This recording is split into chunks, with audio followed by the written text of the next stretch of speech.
up, my good people of the internet? Happy to be here with you, hanging out with you where sports truly meets that thing called life, and hope you're having yourselves a fantastic morning. Appreciate your patience here this morning. Wake up call with Dan Tortora coming to you Monday through Friday, 9 a.m. to 11 a.m. Eastern Time, where sports meets life. You are finding us up and down the East Coast, the Midwest, and the West Coast on all of our channels and across the world. YouTube.com/wakeupcalldt, Facebook.com/wakeupcalldt, and on wakeupcalldt.podbean.com. Once the shows go live, they hop into the archives, and you can go and find thousands of broadcasts. Amazon Music, Audible, iHeartRadio, iTunes, and Apple Podcasts, Player FM, Podbean, Podchaser.com, Podvine, Spotify, TuneIn, and YouTube by simply searching Wake Up Call with Dan Tortora, or one word, Wake Up Call DT. So, awesome day set up for you. Very excited for this. Again, appreciate you being here with us, and thank you so much for your time. As always, means the world. So, with that being said, we're going to jump in to some NCAA tournament talk in just a moment. Inside of MonPazPopcorn.com's What's Poppin'. We're going to start the show off with that. We're going to continue the broadcast with a double dose of the Bearcat Breakroom. Every Tuesday at 10 a.m. is Bearcat time, meaning that our exclusive multimedia marketing partnership with the Binghamton University Bearcats is on full display Tuesdays at 10 a.m. Today we have a double dose just like we did last week and the week before. Today we will feature men's and women's lacrosse at 10 a.m. Eastern Time. Kevin McKeown will join me here on Wake Up Call with Dan Tortora to speak on the Binghamton University men's lacrosse team that he is the head coach of, and will be followed at 10:30 a.m. Eastern Time by Stephanie Allen, the Binghamton University women's lacrosse head coach. Very excited to have them both in their first ever Bearcat Breakroom, and we'll round out the show as we always do on Wake Up Call on Tuesdays with the ingredients to success, proudly presented by the fantastic team at Avicolli's on 7839 Oswego Road in Liverpool, New York, right down the street from Liverpool High School and at the corner of Route 57 and Wetzel Road. Today's topic, working together. Sounds simple enough, but a lot of people struggle to do that. So we'll discuss that here on the broadcast. So a lot of great stuff coming up here on the show. Appreciate you being here.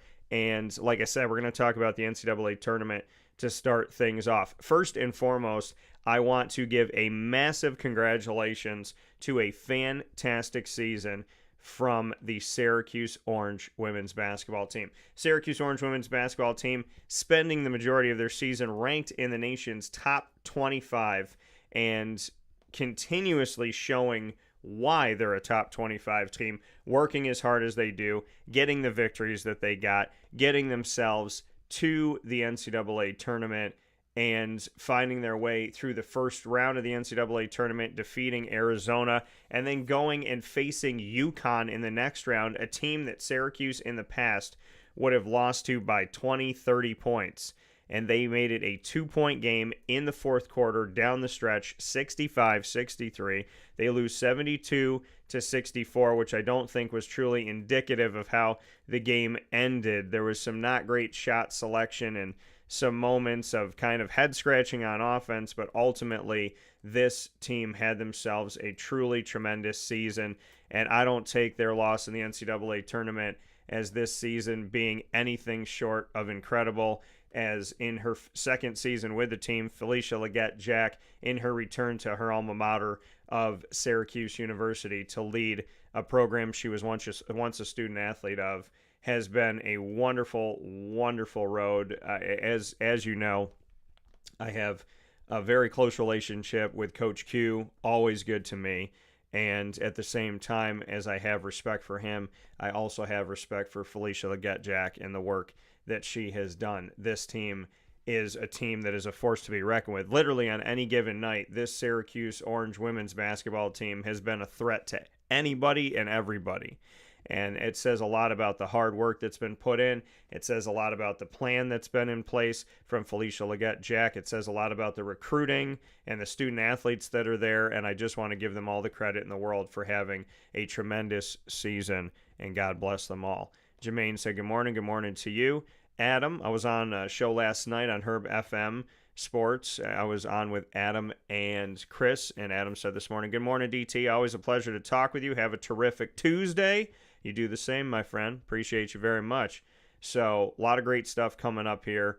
Starting things off by showing some love and respect where it definitely should be to that women's team for Syracuse University's basketball program on the women's side of things. Just an absolutely incredible program. And, I mean, they're doing things that we wouldn't have seen in the past.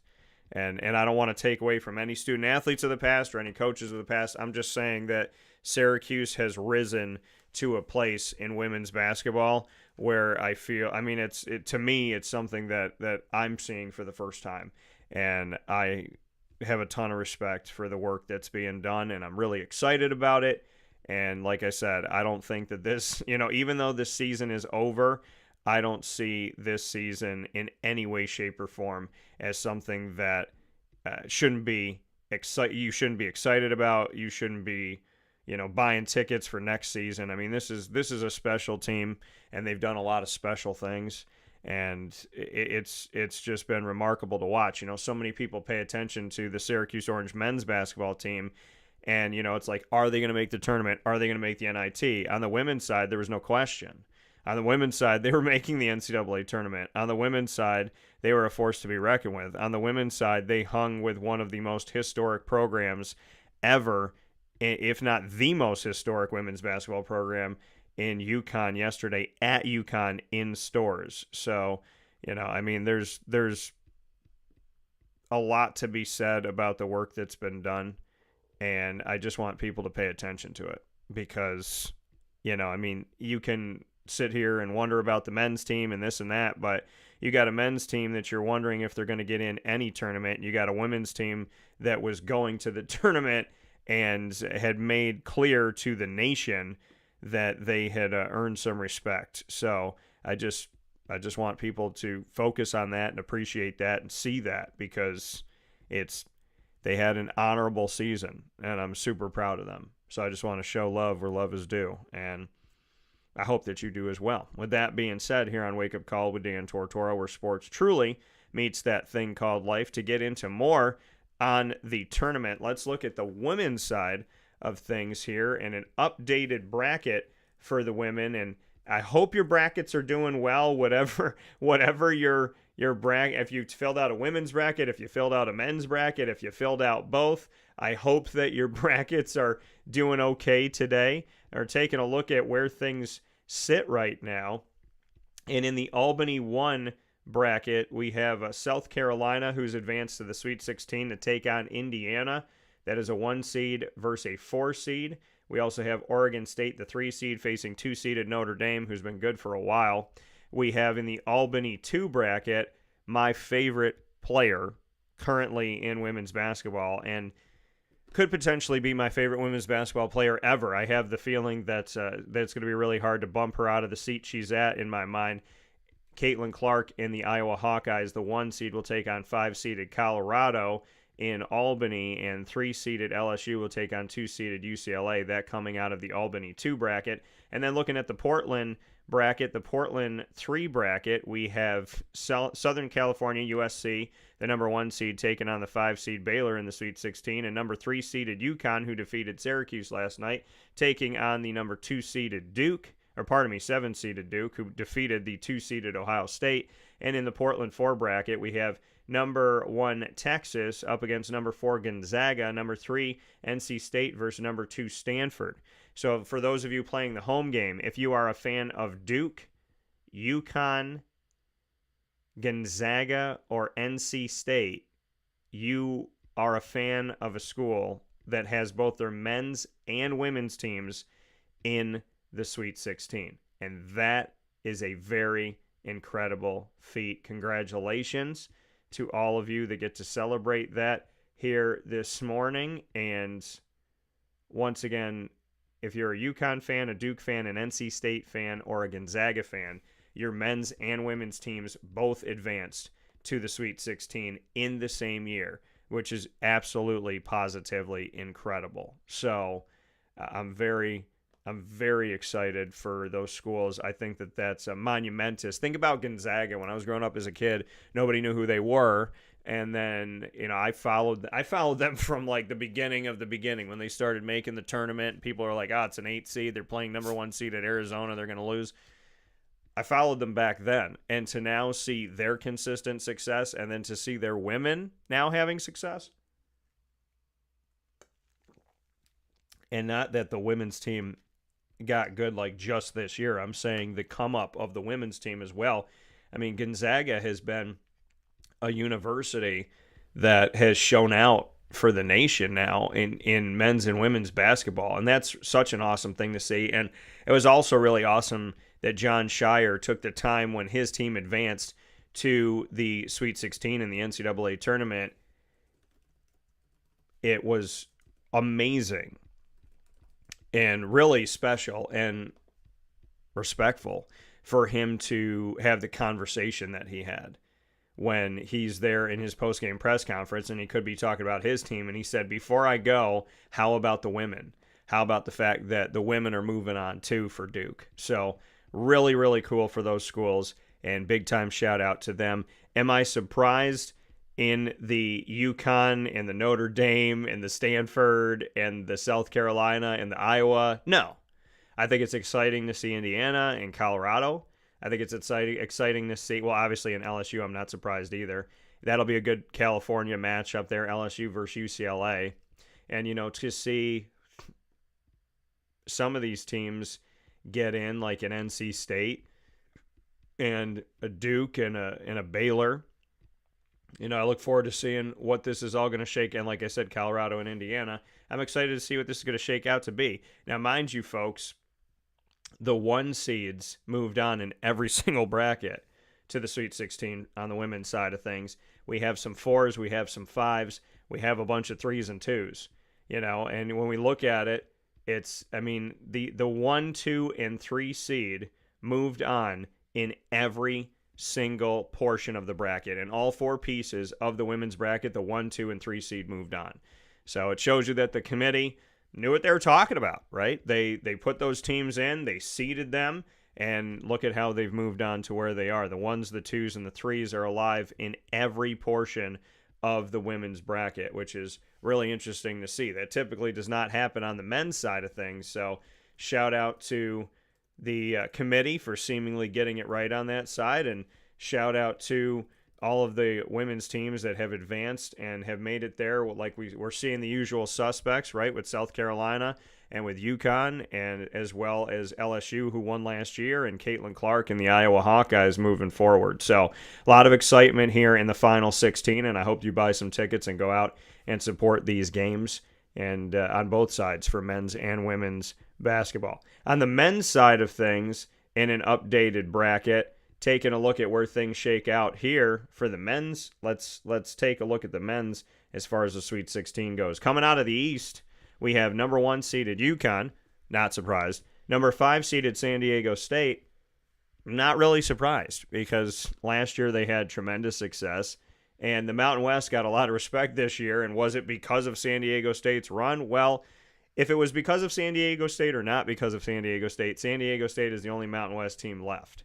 Of all the teams that they let in, they're the only one that advanced. So if the other teams got in because the Mountain West was getting more respect because of San Diego State, well, San Diego State is still the only representative moving forward. Not that it's not a good conference, but should it have gotten 6 spots? Probably not. Looking at the 3-seeded Illinois that moved on past Duquesne against the number 2-seeded Iowa State, this bracket is pretty much what I had. So that bracket in the East is very much alive. Well, all my brackets are alive. My Final Four is still alive, thank goodness.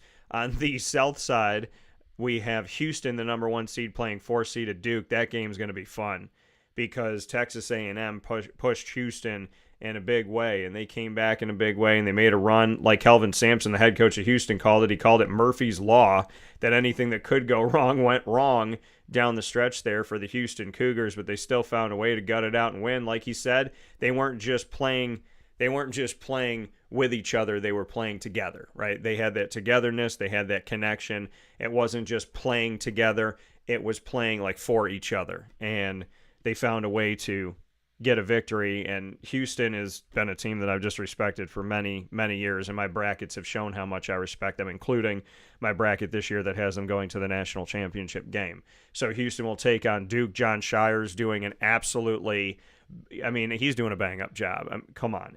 Looking at Coach K, thinking that there was going to be some type of a drop-off, some type of, okay, maybe they're going to struggle a little bit, maybe they got to figure things out. I mean, Duke doesn't look like they've missed really much of a beat. And once they get into the tournament, I'm not worried about them. Once they're in, I'm not concerned that they're not going to fight. As soon as Duke gets in a tournament, in my brain, once they're in the national tournament, they're a force to be reckoned with. I don't care who's in the tournament. I don't care who they're playing. Duke doesn't really ever go quietly into the night. I can remember when they lost to Lehigh. Besides that, there's not many moments in Duke history where Duke just, and that was back in 2012, that was 12 years ago, 75-70 in favor of Lehigh. Duke typically does not go quietly into the night. The Lehigh Mountain Hawks getting a victory in that, coming out of the Patriot League, big time shout out for them. It was a massive game. But outside of a moment or two in history, Duke is a pain in the tush to play in the NCAA tournament. And I think that they're going to give Houston everything that they possibly can. John Shire has proven that man's got, and he seems to have fun with his guys. He's a younger coach. He obviously played on the team. He's an assistant coach for a while, but it's working for him. Those relationships are working for him. And he seems to just have fun with the guys, and as much as he jokes around with them, he's obviously getting something out of them because they wouldn't be in the Sweet 16 if he wasn't. So shout out to them for that. NC State, the 11 seed, taking on the 2-seeded Marquette. NC State, if I hear one more person say, is NC State tired? Well, are they tired? Do they feel how tired they are? Are their legs tired? I don't want to hear it anymore. They're not tired. Okay, they're a basketball team. And you got to play through it, right? You got to play through it. And I think, after playing 30-plus games a season, right? You play 30 games and, 31 games in your regular season. Then you have to play your conference tournament. You win your conference tournament. They won 5 games in 5 days, so they played, 36 games before they even got into the NCAA tournament, and now they played a couple games. So they played almost 40 games this season. But look at them. I want people to start speaking with them about, and I'm sure, I'm sure there's people out there that have, but to talk with them about their team, their makeup, how DJ Burns, it's extremely tough to guard him. That they have a weapon that other people don't have in him, that this team has just found a way to gut it out, that Kevin Keats, who allegedly was on the hot seat at the beginning of the season, that he has led this absolutely incredible run. And it's funny how coaches on the hot seat, right? Dan Monson, when they told him that they were going to let him go from Long Beach State, and he went and won a conference tournament championship and went to the NCAA tournament, and then they say Kevin Keats is on the hot seat, and Kevin Keats is in the Sweet 16 right now. Maybe being on the hot seat's a really good thing for some of these coaches, but, Kevin Keats, and I've had the opportunity to speak with him over the years since he came into the ACC. I have nothing but respect for him. I have no reason to not respect, and I'm super happy and proud for the NC State and for Raleigh, North Carolina, their home, and for the Pac and what they've done. I think the school does not get enough credit. I think Dave Doran with the football program has done a tremendous job year in and year out. They talk about how their season tickets have sold out, and that's something that other schools in the ACC can't say, including my hometown.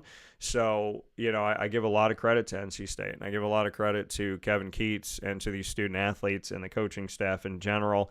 It's hard to not root for the Wolfpack if you just like basketball. And, I think they're so dangerous. I don't think you can count them out of anything. And I think that Marquette's going to run into a little bit of a buzzsaw here, but I also have a ton of respect dating back to his time. Good morning to my mom here. Dating back to mom and dad, love you both. God bless. And to my little girl, Lily, I love you too. And to all of my brothers and sisters out there, to my nieces and my nephews, thank you for being such a beautiful and wonderful family.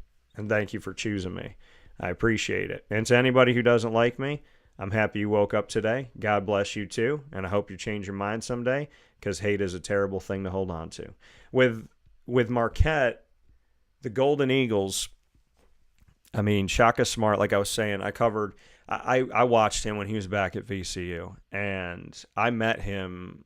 I bumped into him at an airport. I think I was at LaGuardia, and I bumped into Shaka Smart, and I got to tell him to his face, that I appreciate him and what I do for a living and all of that. And then he went on to Texas, and I just kept saying, man, like, I want to interview him. And I was trying to do it the right way, right?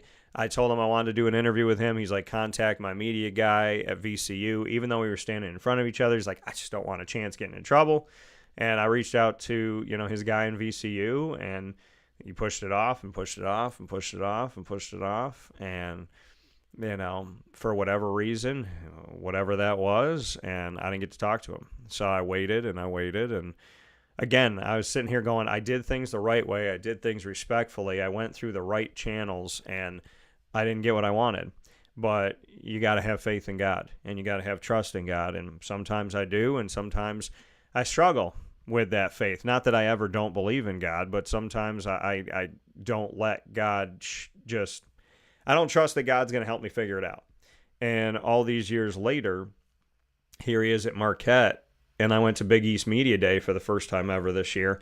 And I've covered the Big East, and I've been around the Big East, and I've been to Big East tournaments, but this time around, I was at the Big East and for Media Day, and there's Shaka Smart, and I was like, I don't care who, I don't care where I am, I don't care what I'm doing, I'm not leaving this place without interviewing Shaka Smart. I waited all these years, and God brought him right to my path, just like he did with Damon Stoudemire. And so I interviewed Shaka, and I interviewed him when they won this last game to advance to the Sweet 16, defeating Colorado.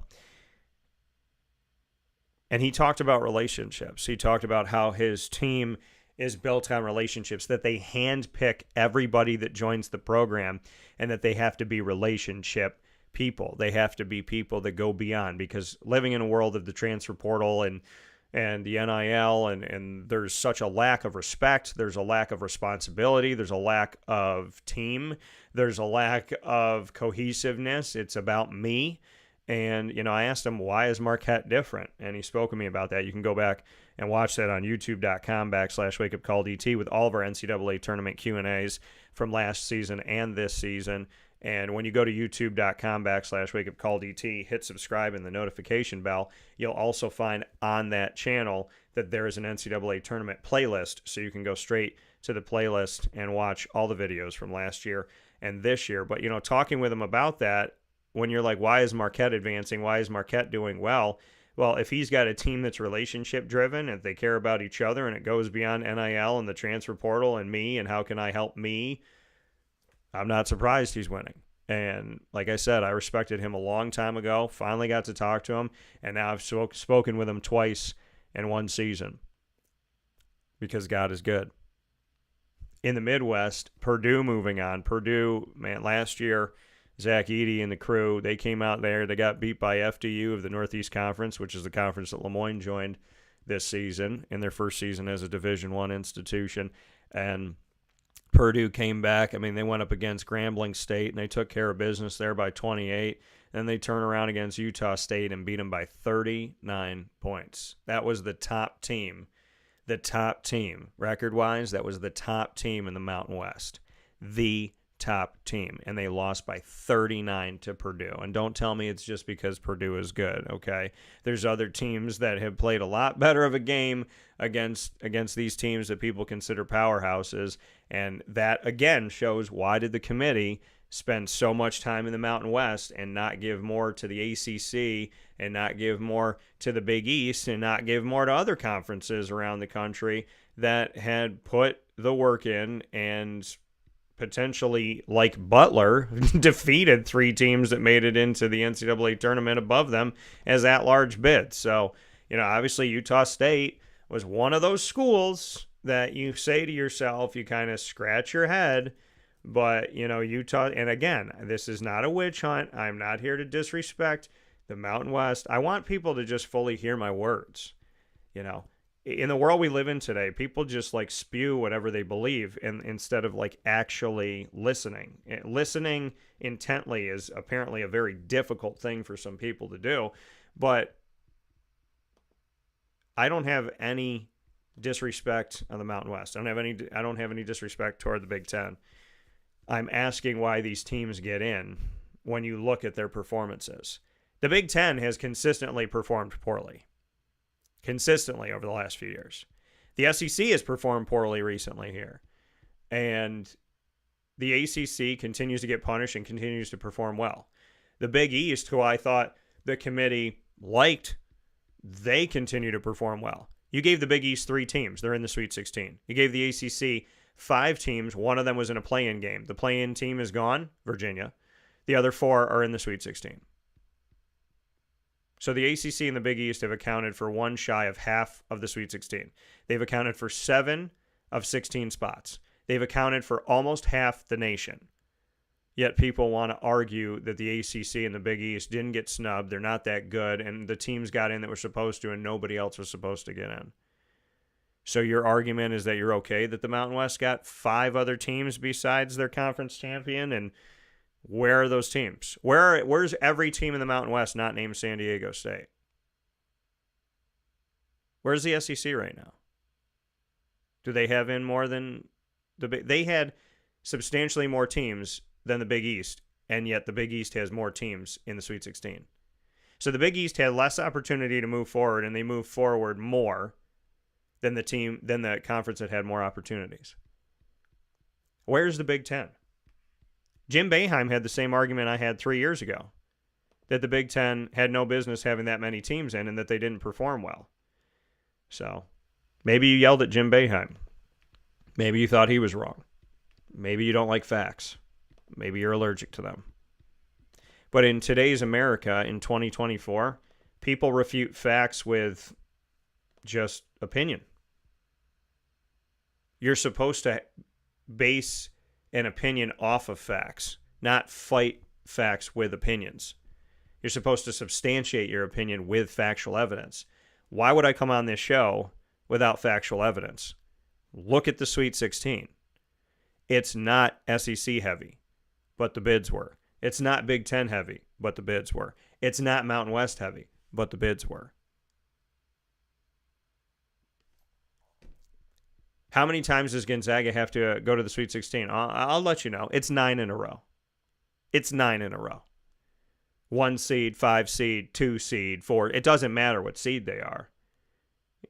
It's 9 in a row. That's better than the nation. It's 9 in a row. But they come from the West Coast Conference, and they're not important, right? I mean, it's ridiculous to me that there's 32 conferences and people spend most of their time talking about 2 to 3 of them. But when has the ACC back-to-back years consistently just been awful in the tournament? When has the Big East been awful in the tournament? The old Big East was good in the tournament. The new Big East is good in the tournament. Did people forget that Jay Wright won 2 national championships in the 2010s? From the Big East, and that UConn just won the last one? The Big East has represented. The ACC has represented. They've represented with Miami. They've represented with North Carolina. They've represented with Syracuse. They look at Duke now. If Clemson is a middle-of-the-road ACC team to some people, why are they in the Sweet 16? They just played Baylor. I thought the Big 12 was great. Where's Texas? And again, this is not a witch hunt. I'm asking a question. Where's Texas? Home. Where's Baylor? Home. Where's Kansas? Home. Where's Texas Tech? Home. But I thought the Big 12 was better than the ACC. You know, they say if you really want to know who's the best, play the game. Don't talk about it, be about it. Well, the ACC and the Big East haven't just talked about it, they've been about it, but people are still disrespecting them. And I don't understand how factual evidence makes y'all queasy. But I'm not sticking up for the ACC for any other reason other than facts, and I'm not sticking up for the Big East for any other reason other than facts. And if the Big Ten, when they sent 8 or 9 teams in the last couple of years, if they won, I wouldn't have said anything. Because to the people that think that I take an argument over I don't like this conference or I don't like this team, you're not paying attention, because there's no history to prove that baseless opinion. The only time I've said anything about the Big Ten is when they've had an unfair advantage that was unwarranted, ridiculous, and 99.9% of the time, it didn't work out. College football and college basketball. The SEC has an unfair advantage in the college football playoff, and they back it up. So I don't say as much about them because they do have an unfair advantage, but they also back it up. You say, should that team have gotten in? But then they back it up. 99.9% of the time the Big Ten makes a college football playoff, they don't back it up. Ohio State won the first one. Michigan won this most recent one. Nobody won in between, but Ohio State and Michigan sure as you know what, we're sitting on that friggin' college football playoff. Sometimes together. They gotta both be in there. Why with 4 teams, you gotta have 50% come from the Big Ten, even though they don't typically win. The best teams have been Alabama and Clemson, most recently Georgia. Those have been the best teams. Historically, Alabama and Clemson have been the most consistently best teams in the college football playoff. Facts state that. Facts state that Georgia is in that argument recently. Facts do not substantiate that it's Michigan. Facts do not substantiate that it's Ohio State. Facts do not substantiate that it's the Pac-12. Facts do not substantiate that it's the Big 12. And nobody else can get in. The American got in one time with Cincinnati. And I interviewed Nick Saban. And his words to me, which you can go and see on my YouTube channel, his words to me was that there was no doubt in his mind that the team on the other side, speaking of Cincinnati, deserved to be in the college football playoff. So maybe if you don't believe me, you'll believe Nick Saban, arguably the greatest collegiate football coach of all time. I don't know why facts bother you people. I don't. And by you people, I mean people that just,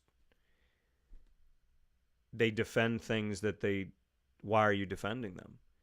If the Big Ten had 4 teams in right now, I'd be like, okay, it's a really good conference. But they don't. So stop acting like they do. It's not an anti-conference or an anti-institution. I've been broadcasting for over 20 years. I'm not, I pick on the Big Ten, I pick on this, I pick on that. I have said repeatedly, I would say the same thing about the ACC or the American or the Sun Belt or the MAC if this was happening. But it's not happening to them. It's happening right here. And I did say in the past the ACC had too many teams. There was a year where the ACC had 8 or 9 teams in, and I was arguing that other conferences should get in. I was probably arguing at that moment for the Mountain West. I've spent time arguing for Boise State in football. So, as I always tell you, check the tape. And I'm not here to prove people wrong. I'm here to prove myself right. And if you don't want me to take these opinions, then you should talk to the committee because they got it wrong again. Purdue advancing is great for them, though, to get back to them for a second here. They have represented the Big Ten. And I don't trust Purdue as a 1 seed. I've said that last year. I said it this year. I don't trust them as a 1 seed. They're playing Gonzaga. And Gonzaga, like I said last night when I got to be a guest on Herb FM with Adam and Chris, and you could check them out Monday nights. And you can look them up on social media and YouTube as well. I said there's a part of me that thinks that Mark Few was like, let's not show everybody everything we got. Like, we're not going to not play hard basketball. I'm not saying that about Mark Few, but it's like, let's kind of be a sleeping bulldog a little bit. Let's not show all of our cards, right? We're playing a long game here, right? We're playing Zag Hold'em. And in playing Zag Hold'em, you can't show everybody what you got right off the bat. And, I mean, look at the Zags now, back in the Sweet 16, 9 in a row. And you thought that team was dead. They're never dead.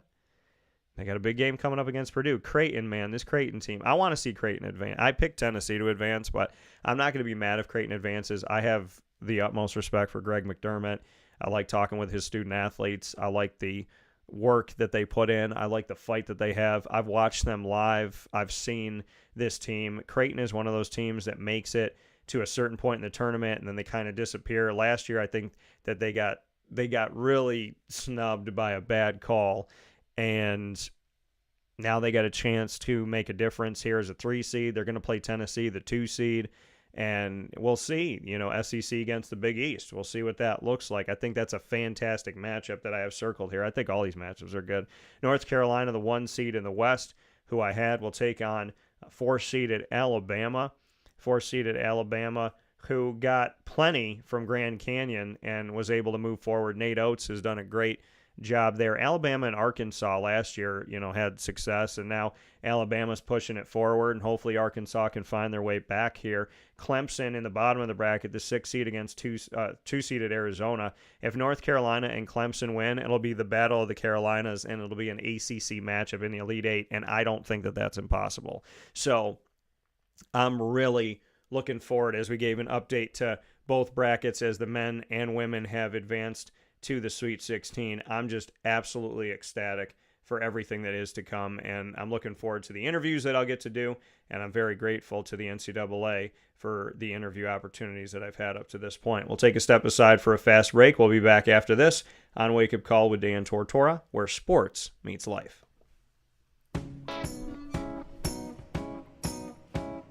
In these unique times, there are those in our community that give us a sense of normalcy and positivity. Pizza Man on 50 Oswego Street in Baldwinsville has been here for you for over 35 years and is here now.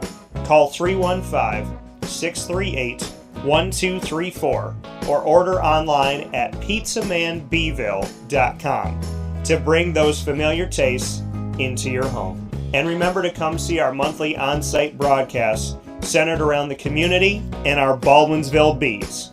Pizza Man in Baldwinsville. Any way you slice it, they are always here for you.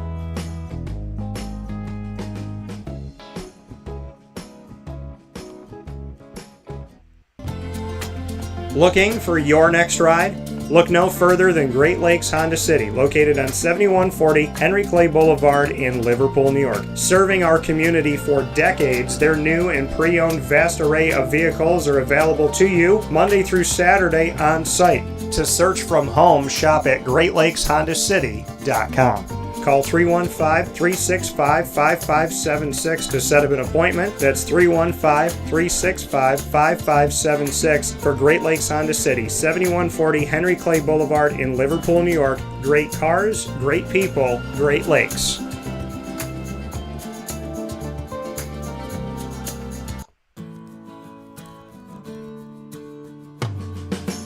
Our corporate purpose at Chick-fil-A is to glorify God by being faithful stewards of all that's entrusted to us and to positively influence all those who come in contact with Chick-fil-A. And what became increasingly clear from our success in Cicero is that people love Chick-fil-A. And also I think we recognized that we had a great opportunity to grow the brand and grow our platform. I felt incredibly grateful when I was selected to be a Chick-fil-A operator. I think what it's meant for me, what I've come to realize on a very deep level is that this is a calling for me. It's not a career, it's not a job. The Lord called me to be a Chick-fil-A operator and to use these restaurants to glorify Him and to positively influence other people. I'm blessed. I'm very blessed. Head to Chick-fil-A Clay on 3974 State Route 31 in Liverpool, New York.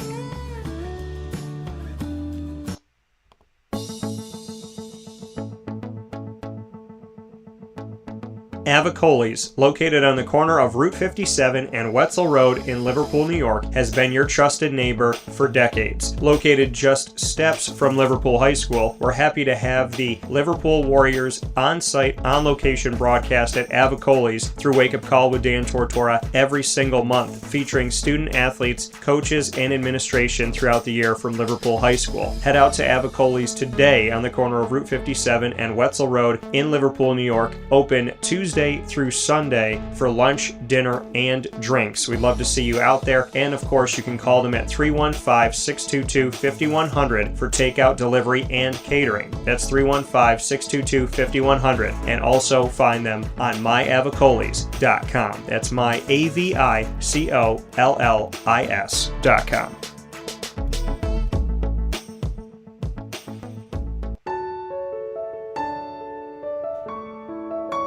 Having peace of mind when you're out of town that your furry-loving friend is safe and sound means taking them to Canine Campground, because we all know that when it comes to the love of our pets, it goes well beyond the call of duty to make sure they're safe and sound. Right, Lily?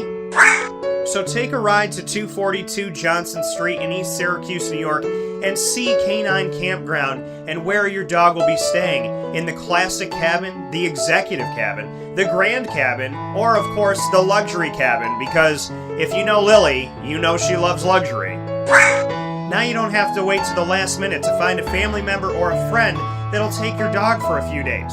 Call Canine Campground at 315-299-4013. That's 315-299-4013. Their drop-off and pickup times are Monday through Sunday. Check K9campground.com for more information. That's the letter K, the number 9, and campground spelled with a K.com. K9campground.com. When you're going out of town, bring your dog to Canine Campground.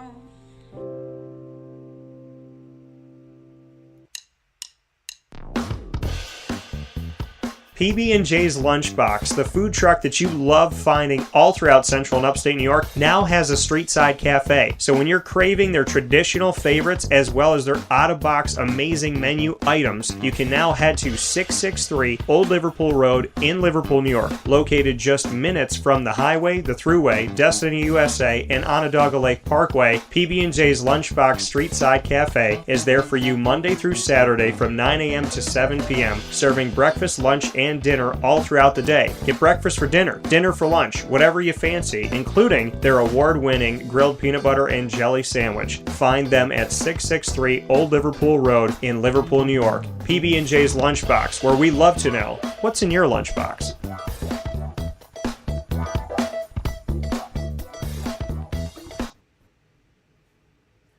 Welcome back here to Wake Up Call with Dan Tortora, where sports truly meets that thing called life. Appreciate you being here every Monday through Friday from 9 a.m. to 11 a.m. Eastern Time. And I want to make a note here as we get set for a double dose of the Bearcat Breakroom in just a few minutes.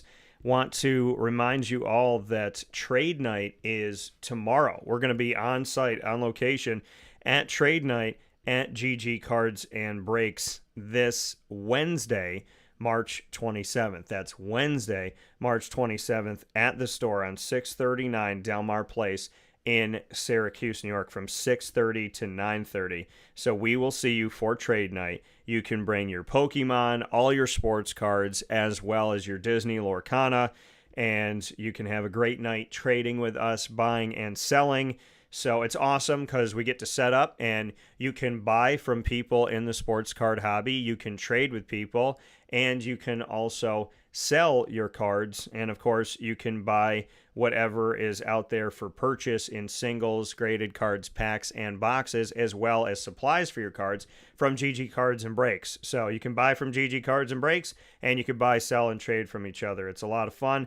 And GG Cards and Breaks also looks at trading as well. So there's some really cool things that you can do in that respect. And they also buy some stuff. So they get involved in the buying, selling, and trading side of things too. So definitely come out to trade night, which is this Wednesday, March 27th at GG Cards and Breaks on location, 639 Delmar Place in Syracuse, New York, right off of Teal Ave. I look forward to seeing you there. this Wednesday, March 27th from 6:30 to 9:30 p.m. I'm going to be bringing my cards out. I got a bunch of graded stuff. I have a Pat Mahomes 10 out of 10 rookie card. I have a Steph Curry rookie card. Got a lot of stuff out there to share with you. A lot of great stuff to bring out to the show. And I'll be preparing my showcases today so that I'm ready for tomorrow. So excited to come out and see you tomorrow. Very much looking forward to it. And I can't wait. So it's going to be a lot of fun. Speaking of looking forward to it, I'm very much looking forward to the opportunity to speak in just a moment here with Kevin McKeown, the head coach of the men's lacrosse team at Binghamton University with the Bearcats. Kevin McKeown going to be joining me here on Wake Up Call with Dan Tortora momentarily.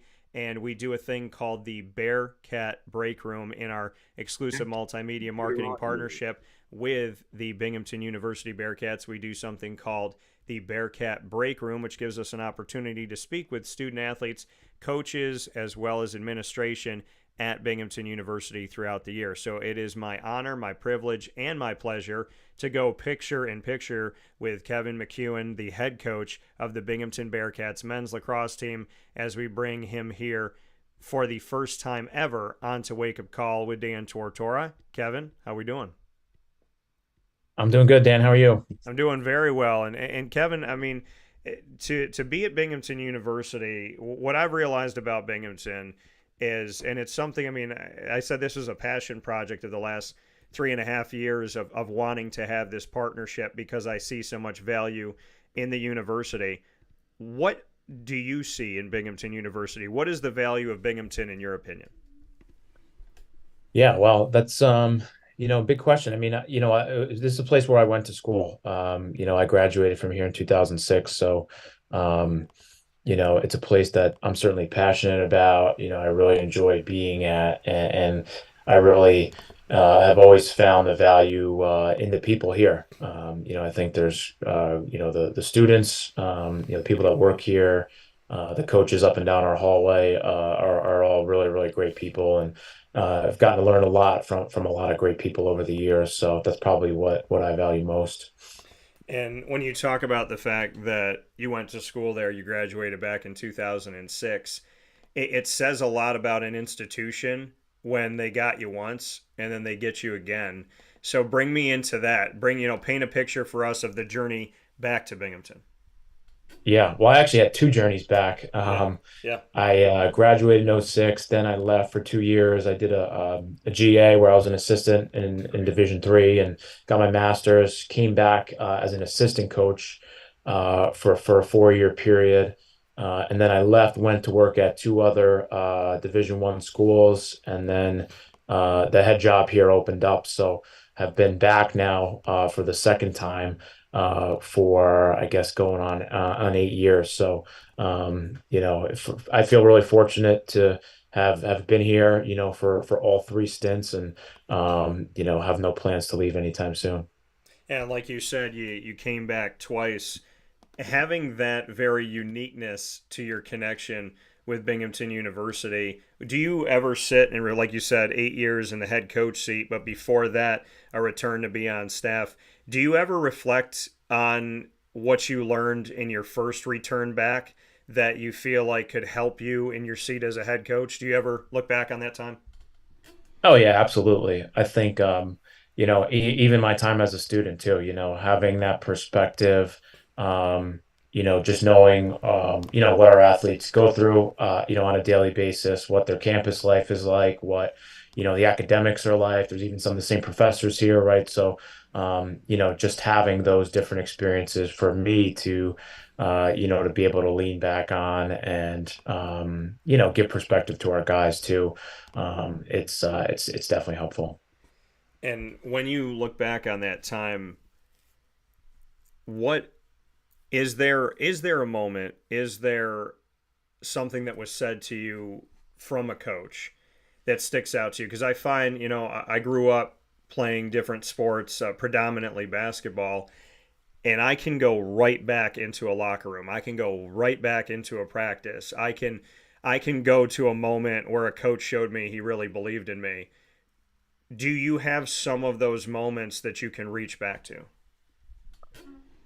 Yeah, definitely. I think in each of my three trips here, I can think back and, thinking back to my times as a player and, I remember the, moments where I was, named captain for the first time and, talking about like, having a coach show belief in you. I think that was certainly a moment where I felt that and was fortunate enough I was part of the first recruited class here to our program. So we were a pretty young team, throughout my first couple of years here, and so I had a chance to be a captain, for 3 seasons. So a little bit, of a unique opportunity to be able to do that and to be in a leadership role like that for a while. And I think about my time in that role, right, when I talk to our current players who are our leaders on the team now. Yeah, when you said that, again, such a unique experience that you got to be a part of the first recruiting class. I mean, that in and of itself, you essentially, you and your teammates and those coaches started the foundation of building this program. And now, all these years later, you're building on the foundation that you got to build on when you came here. You're building upon your own history. Again, very unique, very special. What does that piece of it mean to you that you are the head coach of a program that you were the first recruiting class part of? That what you go out and do in recruiting as a coach, you were the first, you were part of those student athlete group that the coaching staff believed in when they were initially bringing this into existence.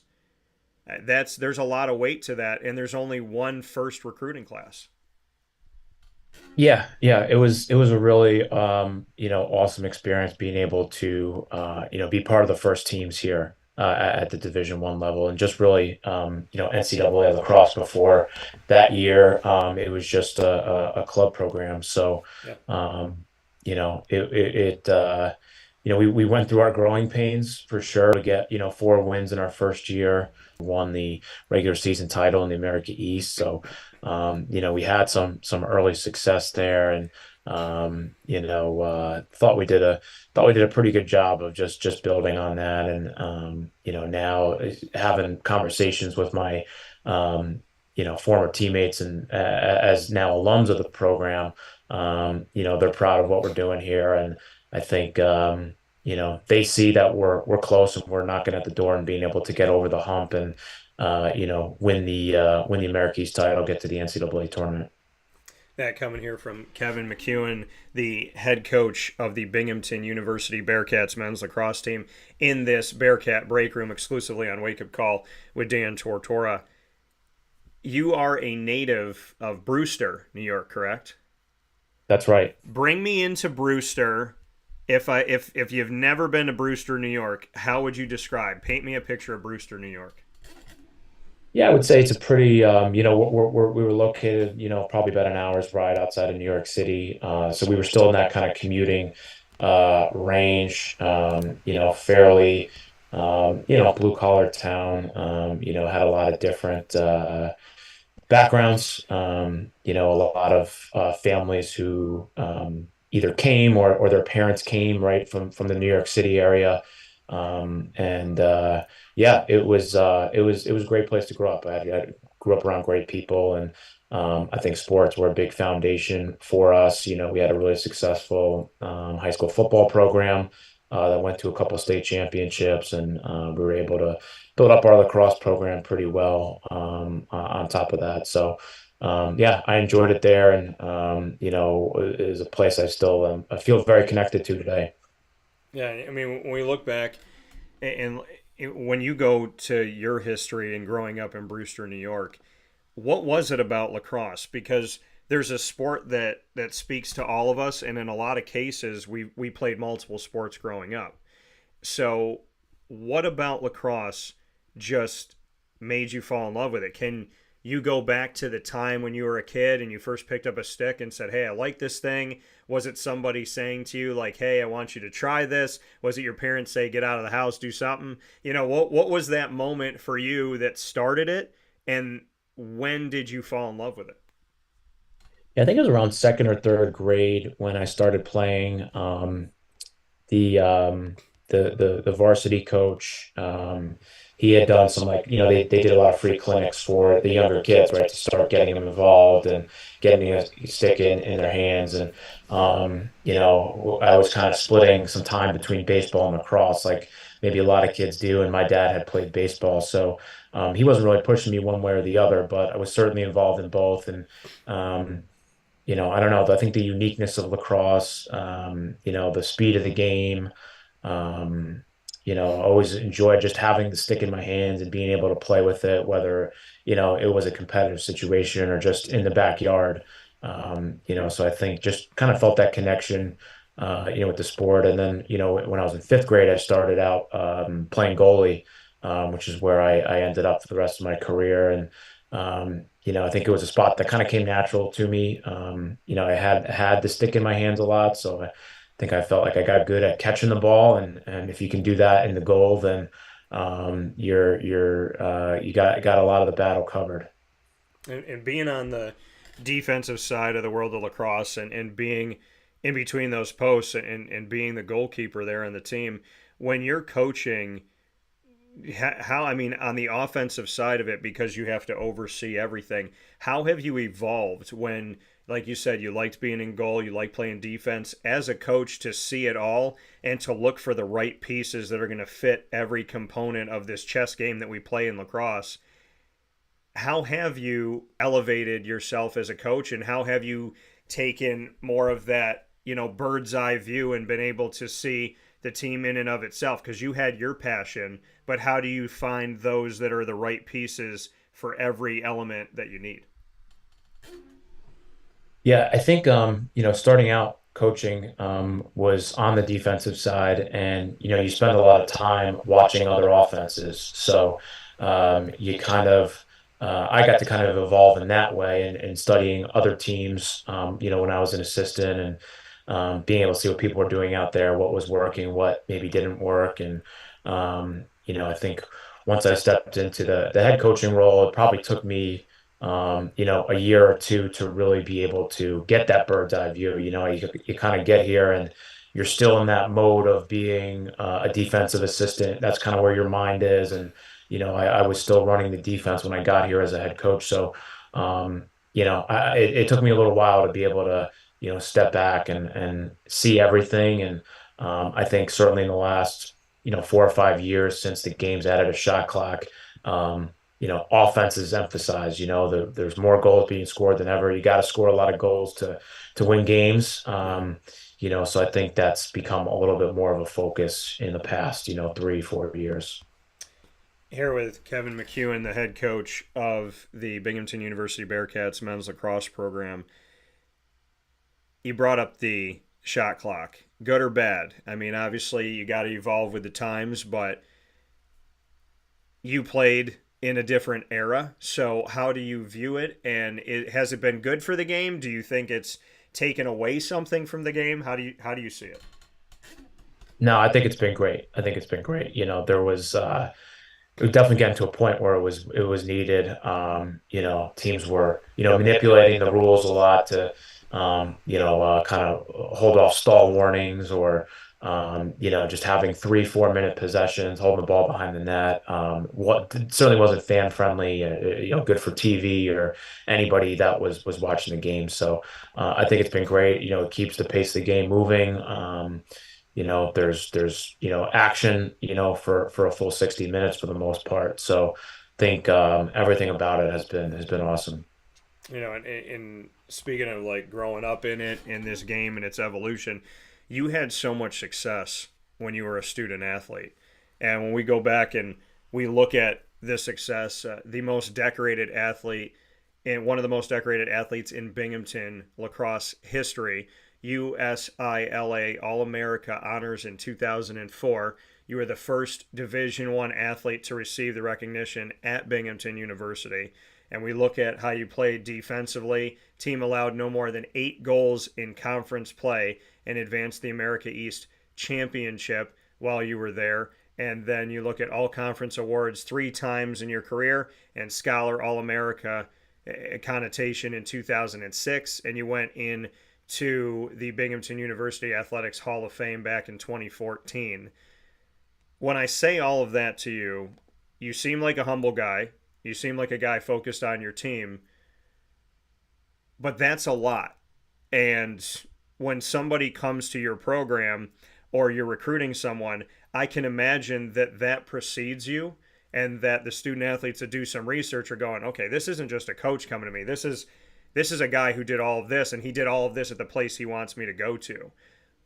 What can you say about that history that you've had and the fact that that can never be taken away? I mean, you're a Hall of Famer, and I think anybody that gets to put that next to their name, that's one of the greatest honors of anybody's life in any field of play, in my opinion. Yeah, certainly, feel very fortunate to, I've had a lot of success and be in the Hall of Fame here is certainly really, really great company, with a lot of great athletes that have done a lot of great things here at the school. To be honest, I don't talk about it a lot with recruits. I think, like you said, they might do some research on their own, or I know, our assistant coaches like walking the recruits by the Hall of Fame plaques and pointing it out. I think, it definitely helps, just having had success here as a student athlete. Like you said, wanting to bring, new student athletes here to be successful and, having that vision, having that maybe blueprint, in how I did it, but, more importantly, how the guys now are doing it here. Cause certainly it's a different world, than, 20 plus years ago when I was here. So, I think being able to learn from our current guys and, be able to, that kind of helps me connect with that next generation of recruits. And when we look to this season specifically in 2024, you have played at this point in the season that we're talking, you played in 3 overtime games. You've won 2 of those overtime contests by the exact same score, 13-12.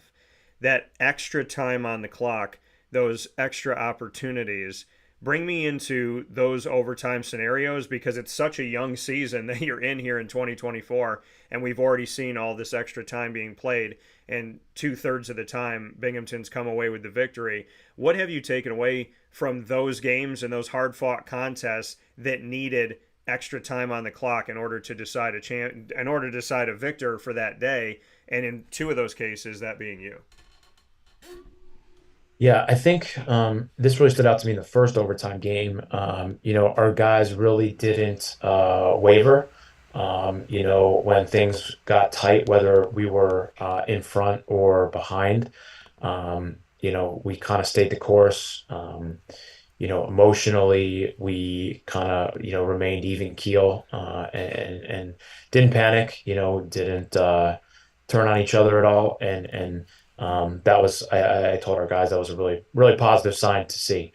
I felt like we were really close to coming out on top in that overtime game. We didn't win as well. So Yeah. I think these are all experiences that we'll be able to, draw on in the future here if we, do find ourselves in those spots, or even just close games in the fourth quarter, right? You kind of, those are tense moments. They're big moments, and having seen a handful of those this year already is definitely going to help us as we get deeper into conference play. Yeah, you look at conference play here, your most recent game was in the conference in the America East, the AEC, and you got a victory 17-12 over NJIT. So to go into conference play after that overtime loss, like you said, the only one that you lost of the 3 that you played in was a very close game to Merrimack, 10-9 in that contest, which was played at home for you at your complex. That first game in the AEC going to overtime, next game being a victory. We know that coming up, University of Massachusetts Lowell, Vermont, UMBC, Bryant, University at Albany. Just what you can say about this upcoming opportunity for your team, and just the level of play within the AEC, what you think you get from conference play as far as competitive level, so to speak. Yeah, yeah. I think the exciting thing for us is we haven't played our best lacrosse yet. I feel like the last 2 weeks specifically, we have gotten a lot better. We played, we went down 6-0 to Merrimack. And then I thought from that point on, like midway second quarter, uh, we played our best two and a half quarters of lacrosse to that point. And I thought we did a good job of being able to carry that into last week versus NJIT. So, I think the conference is as competitive as ever, top to bottom.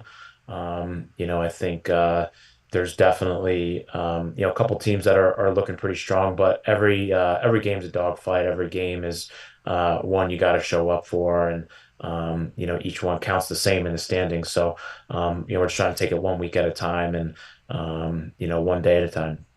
Before we get into something on the show that we like to call rapid fire, where you and I get to put each other on the hot seat, and you as a head coach get to do something that you never get to do, which is ask the questions. We'll do that in a moment, but I want to know who has inspired you. We've spoken about your student athlete time. We've spoken about your time coming back to Binghamton as an assistant, but overall in your life, it could be lacrosse, it could be something else.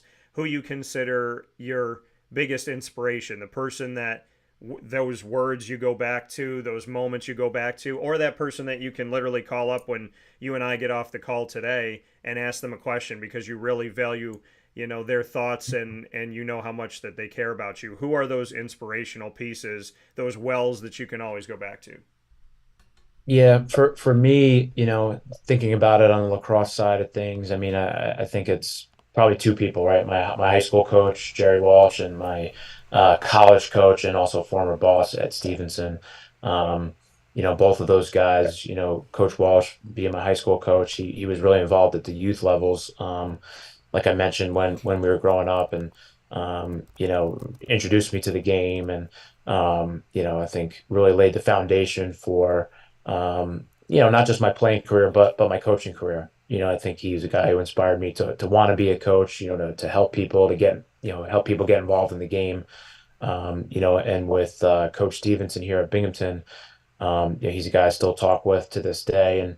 And, he really taught me a lot about, work ethic, how to, deal with people, how to, approach teams and the program. So there's definitely a lot I learned from him, and still lean on both those guys to this day. That coming here from Kevin McKeown, the head coach of the Binghamton University Bearcats men's lacrosse team. It's time for us to jump into the world of rapid fire. We're going to get a couple apiece. You get to start things off, Coach. So you can ask me anything sports related or literally anything on the planet. But this is meant to be rapid fire. It's meant to be whatever's on our minds. So you get the first question. What do you have? All right. Where did you grow up, Dan? I grew up in Syracuse, New York, right on the north side where my parents still live. And next, right by the greatest bakery on the planet, Lincourt Bakery. And where people know Kigley's and headlights and taillights and stuff that some people don't know when you leave a certain radius of Syracuse, New York. But yeah, I grew up in what I consider a blue collar, hardworking, family oriented. You can go out and play in the neighborhood.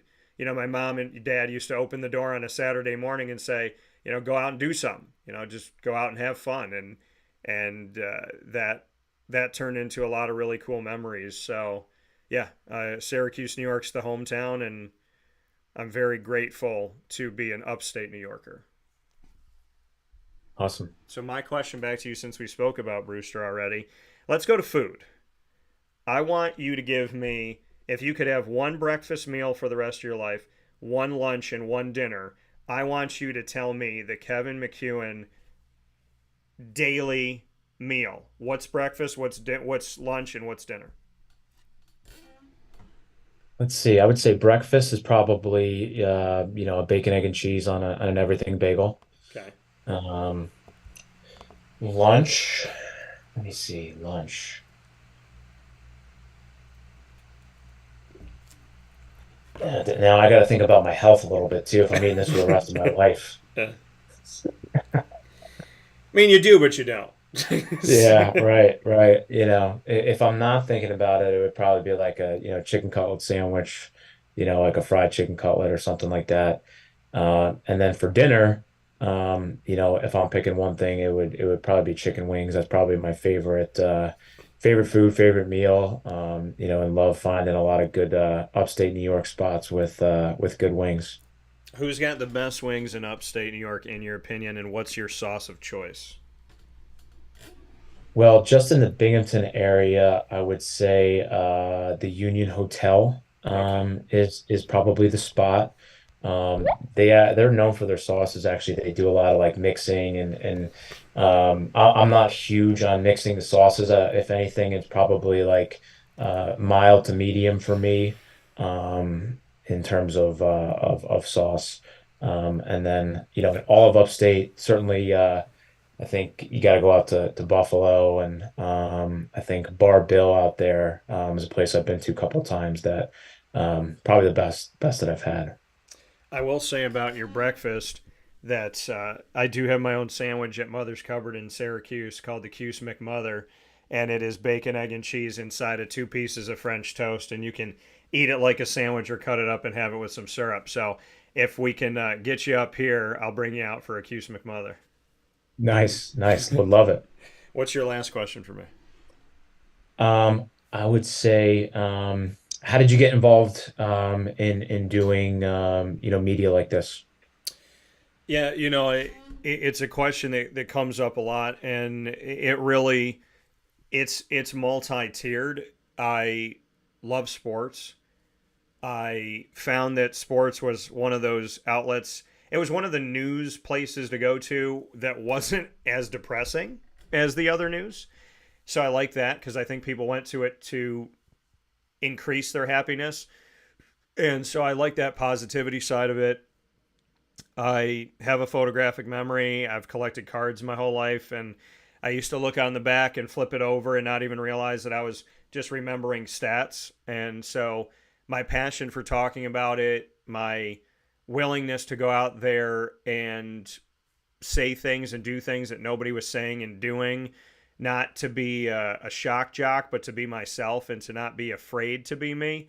And I want to thank Stuart Scott for, I say he's the best mentor that didn't know he was my mentor, because he went out and he said things that people would have probably thought were corny or stupid or how can you say that, or that's nobody says that.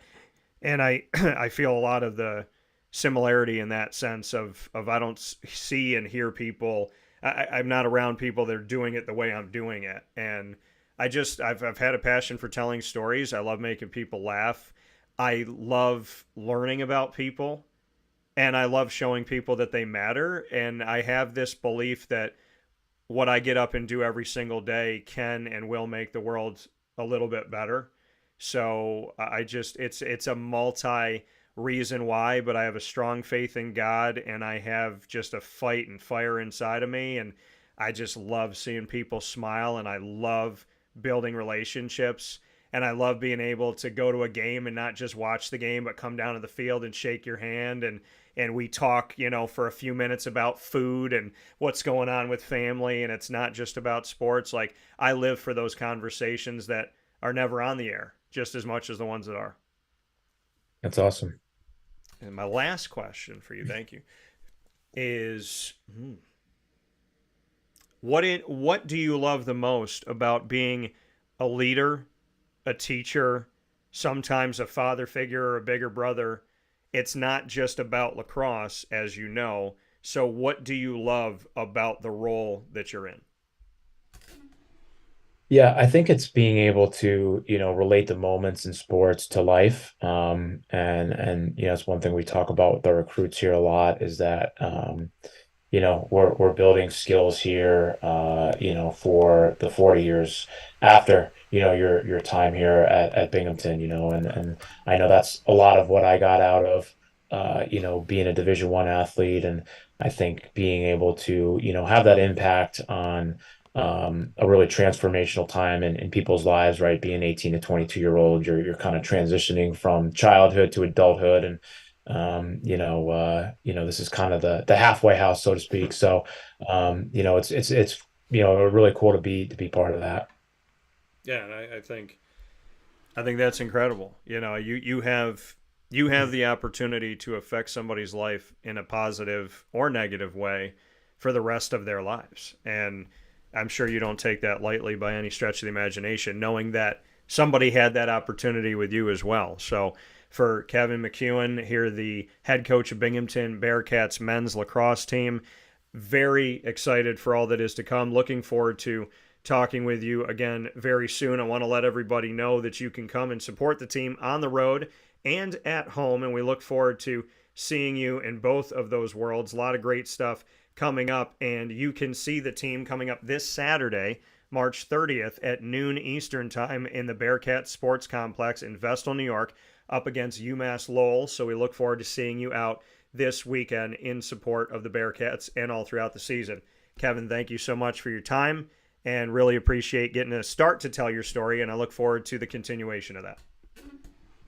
Great. Thank you, Dan. Appreciate you having me. All right, take care. Have a good day. You too. Bye. Thank you. See you. That coming once again from Kevin McKeown here on Wake Up Call with Dan Tortora, where sports meets that thing called life.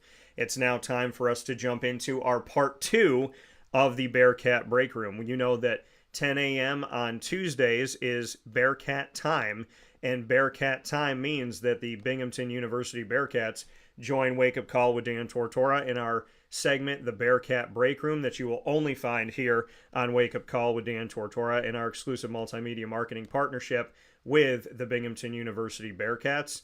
And so you had part 1 with men's lacrosse and Kevin McKeown, their head coach. Part 2 with women's lacrosse is coming up momentarily, as we'll have the opportunity to welcome Stephanie Allen to the broadcast. And very much looking forward to this opportunity to bring Stephanie in here and to have a conversation with her about this season, as well as in general, speaking on this wonderful team that we have at Binghamton University. So coming in picture for our second Bearcat break room of the day for this week is none other than the head coach of the Binghamton University women's lacrosse program, and that is Miss Stephanie Allen. Stephanie, how are you?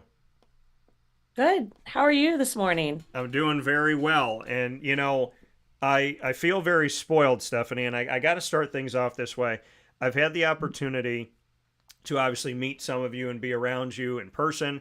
I've also had the opportunity to tell some stories here, the head coaches, and I feel like Binghamton University that 3 years plus ago I thought had a lot of value to me and was really important to me.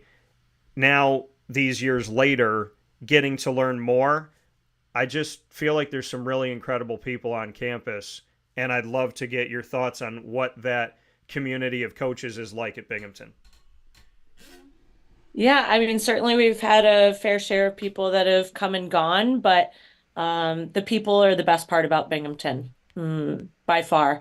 Just the competitiveness of the coaching staff, it's super motivational and inspiring, but more than anything, I think it's the support of one another. It's really cool to have, our men's basketball coach walking through the halls and, checking in to see how things are going with the program, or stopping to speak to a recruit as we bring them through the hallways. And, just the entire coaching staff is a family. We talk about family being a big part of, who we are as an individual program, but I think it's really cool when you've got a group of coaches that support each other the way that these do within this department. And that all starts at the top, right, with athletics director Gene Marshall. What can you say about Gene? I mean, I've had my own personal experiences with him over time, and I've gotten to learn more about him, more about his story and who he is. What's it like to have his leadership? It's been a really cool experience over the last couple of years to work underneath him, to learn from him. He wants to win, and he talks about winning a lot, but He wants to do it the right way with the right people in place. He, I think, has tackled a ton of the groundwork, the fundamental things that need to be adjusted here. Certainly money comes into play and it is always a necessity in moving departments forward. And he's just tackled that with from the ground running, and is really out there looking for ways to build upon our resources, because he knows that that's maybe the foundation for us continuing to improve within each program itself and as an overall department.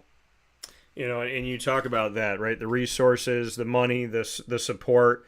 There's a lot that goes into the reality that it does take a village. And Stephanie, for you to lead this women's lacrosse program at Binghamton University, what can you say about that village of support that you have specifically with women's lacrosse? Yeah, just looking at our program, we're so fortunate to have had a lot of veteran people as support staff with associated with our program. Our academic counselor has been with us for a number of years.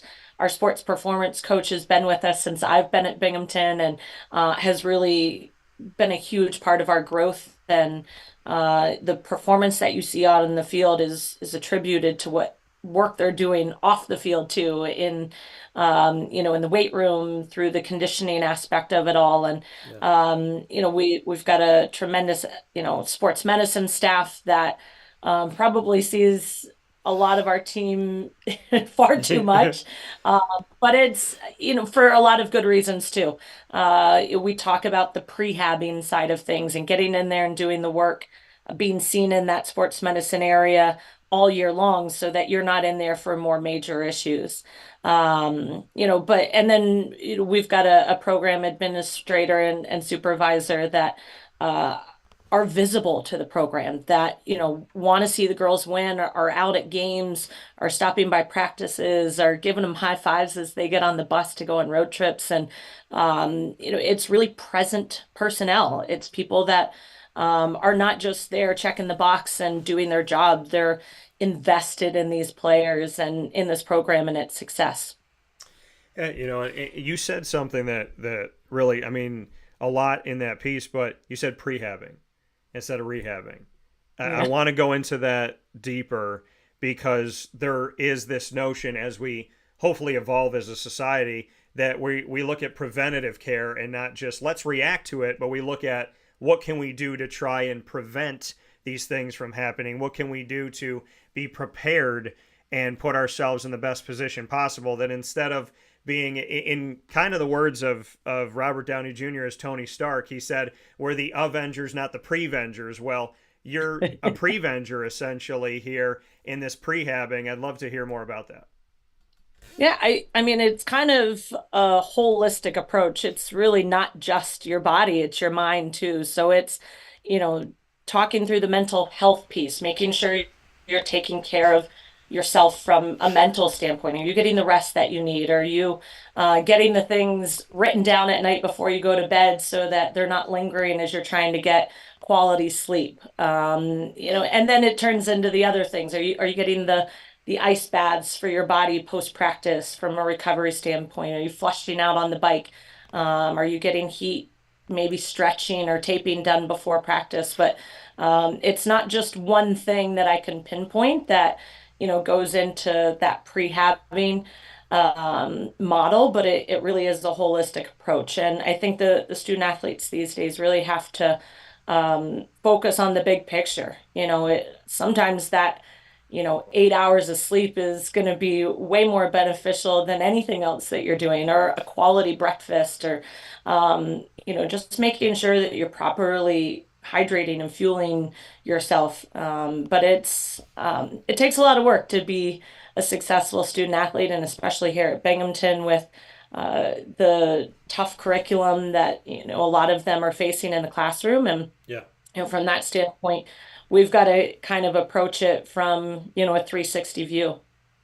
Yeah, and I hear about this, and I was speaking about it actually yesterday, is that the rigorous side of the academic piece to being at Binghamton University and being a student athlete. Something that, you know, when we hear, when we're looking at the country as a whole, we hear athlete all the time, but we don't hear student and academia and what's happening on that side of it. What can you say about the rigors of being a student athlete at Binghamton University? Because I've heard some of these stories and how difficult it is, and the majors that some of the student athletes are taking, where some schools might say, hey, go be a yachting instructor for your bachelor's degree, or go be a yoga instructor. And there's nothing wrong with that, but there were certain schools that were saying, hey, take these courses where you can sit on a mat or not have to think, or just not even show up in certain cases, but we need you on the field, we need you on the court, we need you in the pool.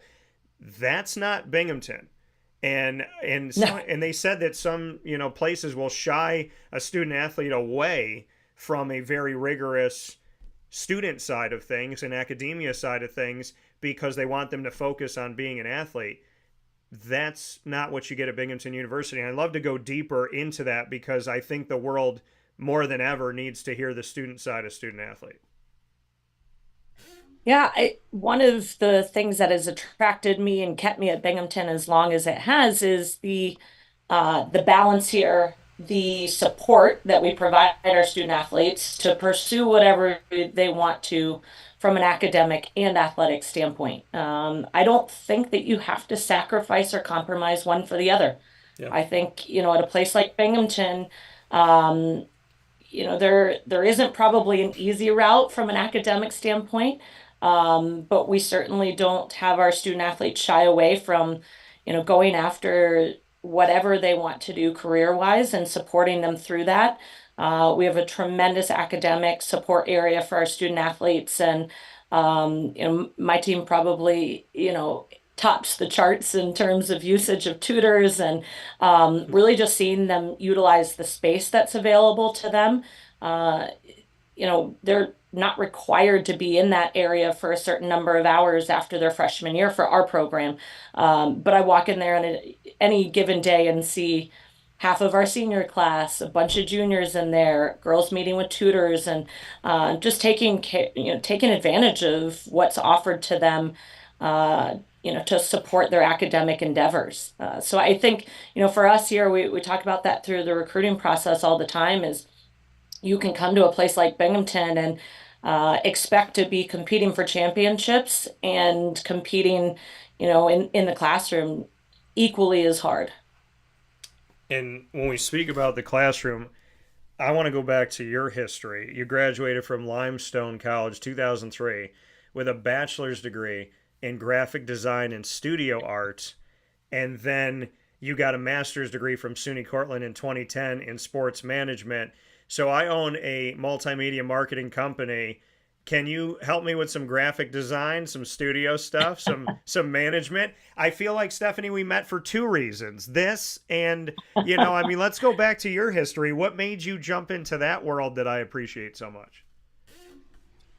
Yeah, so I've always had a knack for the creative side. I've got, creative juices just flowing through me. And it's funny that, it seems like that has no association with what we do these days. But I share to a lot of younger coaches, your program is your brand and you're the CEO of it. Yeah. Social media is the lifeline for, targeting recruits and getting information out about who we are and sharing stories.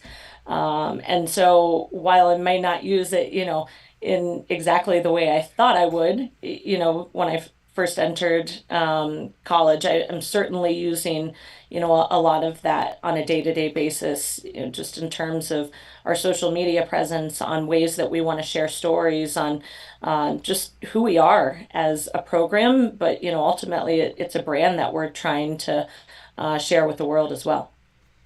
And you're a native of Columbus, Ohio. Bring me back to Columbus. And I've never been to Columbus, Ohio. So paint me a picture of that world for you. And how did you end up in upstate New York? How did this trail from Columbus get here? Oh gosh, you're making me sound old here because I'm gonna have to cover a lot of years. But I mean, Columbus, it was great.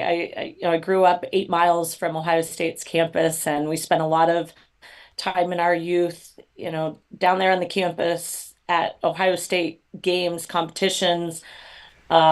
Two of my best friends growing up, their dad was the wrestling coach at Ohio State. So spent a lot of my summers like working those camps and just being infiltrated into, the athletic world. And college athletics was a big part of my childhood, just, growing up right down the road from, one of the, you know, most well-known universities or highest level of college athletics out there. And from that standpoint, I knew I wanted to go on and compete and work towards competing in a sport and at the college level. I picked up lacrosse a little bit later in life, in like middle school. Probably wasn't as prominent in the state of Ohio as it, certainly is here in New York, but Yeah. it was still growing, a growing sport, and was able to, hone my skill set, my athleticism into competing at the college level, getting that opportunity.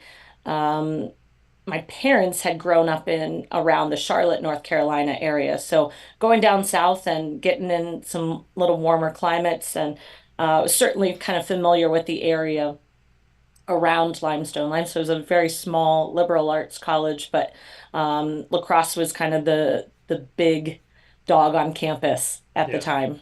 They did not have football when I was in college, and they're still constantly growing as an athletic department. But lacrosse was a big deal. Down there on the campus for both the men's and women's team. It was a tremendous experience for me.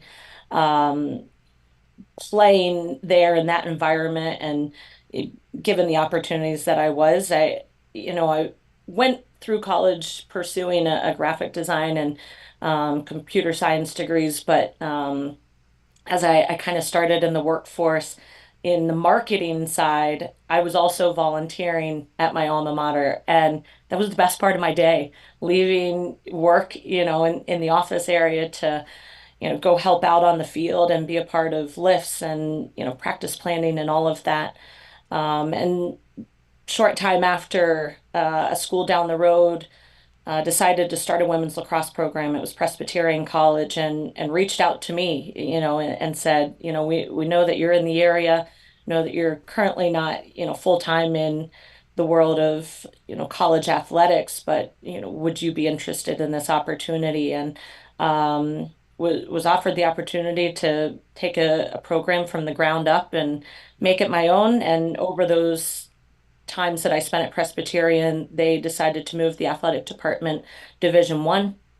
And so really got to see it from its infancy through Division 2 through a Division 1 model.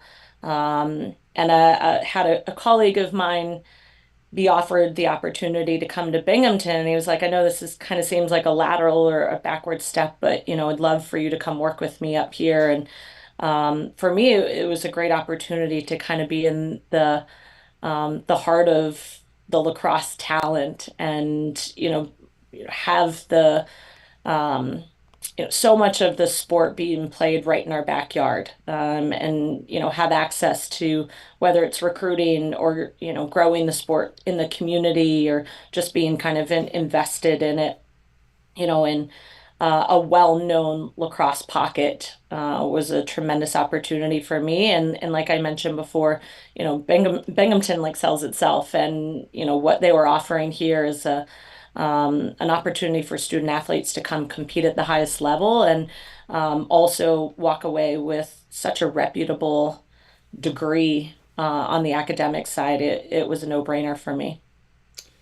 Yeah, and I mean, and I I appreciate that road that was filled with so many awesome opportunities and really unique opportunities. And like you said, coming to Binghamton and being in the heart of so much lacrosse talent, here in upstate New York, and that there's so many places to go. So in that respect, in recruiting, there's hotbeds for different sports in different places. But when you're in the state of New York, you go 5 minutes in one direction, 10 minutes in another, an hour, 2 hours, and you trip over talent all over the place. Just what that is like. That they talk about the 5 hour radius, right? Taking care of home, taking care of your backyard. In the case of lacrosse, you can go a 30-minute radius, a 1 hour radius, and find a ton of talent. Just what that's like for you to be in, a home, a hub, a beacon of lacrosse for the state of New York. Yeah, I mean it's certainly exciting, for us to, be able to have access to all of that great lacrosse around us. Hear so many coaches talk about, the high school season, kind of missing out on it Yeah. because it's in the middle of our spring season in terms of recruiting, through that avenue. We do so much through the club circuits, throughout the course of the summer and even into the fall. But for us, to be able to get out there if we have a mid-week day off and go watch a high school game right down the road is an incredible opportunity. And, as our season kind of wraps up, that's right when New York State is heading into sectional playoffs and regionals. And we have access to that all around us. And I really do appreciate the opportunity to get out and see these players perform and compete for a high school program in addition to what we get to see in the club scene. They're playing for something bigger. At the club scene, there are certain programs that are certainly at a high level and want to see their club programs rise in the rankings, but there's a lot that, each player's just out there for themselves trying to get seen and trying to get noticed, and it's a lot more of an individual effort. Yeah. Whereas at the high school, um, they're competing for state championships. They're competing much the same as we are in our spring season, and you just get to see a different version of a player in that format. Yeah, and you can tell. I mean, it's very easy to see your passion for this, and your passion's gone beyond Binghamton University. We've seen you as the director of the Broome County Girls Lacrosse Club and Youth League from 2007 to 2012. We've seen you with the Section 4 Board of Women's Lacrosse Officials. We have seen your connection to Women in Sports and Events, which is the acronym WISE, and other pieces as well. The university's Presidential Yield Task Force Committee, as well as Celebrating Women's Athletics Committee. I would imagine at some point, because you talked about sleep being important, that you do that. But there's so many things that you've involved yourself in, and when someone's passionate, when somebody is truly passionate, they don't have to say that they are. And I think seeing it on your face, seeing it in your responses, hearing it in your stories and how you speak about what you do and how you speak about your journey in lacrosse, and then to look at this long list of different pieces that you've been a part of, committees you've been a part of, it seems like it kind of just flows freely out of you that you just want everybody to win in this world, and you want people to be seen, and you want them to have opportunities. The pay it forward aspect of who you are, Stephanie, I think is huge, and I'd love for you to go a little bit deeper into that. Well, thank you. I appreciate that. I think just women's sports are growing right now, and I do have an incredible passion for, using the platform that I have, but also encouraging our student athletes to use the platform that they have, to be seen out there by friends, by peers, by little girls that might be looking up to them. I got a sweatshirt the other day, by an organization called Together, and it says everyone's watching women's sports. And, I see Don Staley rocking the same shirt, in an interview over the weekend. And it's so true. Like, people are excited right now about women's sports and the growth and the platform that it's being placed on, and it's long overdue. Yeah. That's for sure. But I get really excited about that as well. And if myself or through our student athletes and through our program, we can empower girls to go after their dreams and pursue whatever they might want to, career wise athletically and tell them you can do it. Like you can do whatever you put your mind to. That's what I get really hyped about and see as kind of my calling. My staff feels the same way. They're so energetic and just love whatever we can do to, put our players in a position to be seen and recognized for all of their hard work. And I think that's when you talk about the passion, that's what I'm really passionate about. And it's a lot of growing that confidence during their time here at Binghamton and getting them to see their value and worth and what they could potentially inspire somebody else, to do, just in pursuit of academic and athletic dreams. So you're going to run my PR from here on out. That's a good thing. And we're going to do a thing called Rapid Fire that we always do here on the show. We're here with Stephanie Allen in this Bearcat Breakroom, the Binghamton Bearcats women's lacrosse head coach. And it gives us an opportunity to learn more about each other. It gives the community around the world to get to know us as well. You get 2 questions. I get 2. Coaches don't typically get to ask the questions, so enjoy this. And you get to ask the first question. It can be sports. It could be anything, literally anything in the world, but you get to ask the first question whenever you're ready. Uh, Random question here. Are you related to Sam Tortora that played lacrosse at Albany? Yes, she's my cousin. Okay. So Uh, go ahead. What were you going to say? no, we were talking about that as a staff yesterday, and I was like, they've got to be related. I know it's just too small of a world. Yeah, I'm related to Sam and of course her little sister Franny, and we're cousins, but everybody knows Fran and I as brother and sister because that's how we function. So, so I mean, people just come up to me and they're like, "Your sister Fran," or "How's Fran doing?" or "How's your sister?" And so Sammy and I a few years ago obviously got to connect, and Franny and I talk all the time, and we're very similar human beings. I know she's fighting to get back on the fields after having to go through a really weird world that she didn't know she had battled with type 1 diabetes most of her life, and it affected so many things. And now she's on the team. She's working to come back. She's got 4 years of eligibility, and I'm really looking forward to seeing everything that's going to be.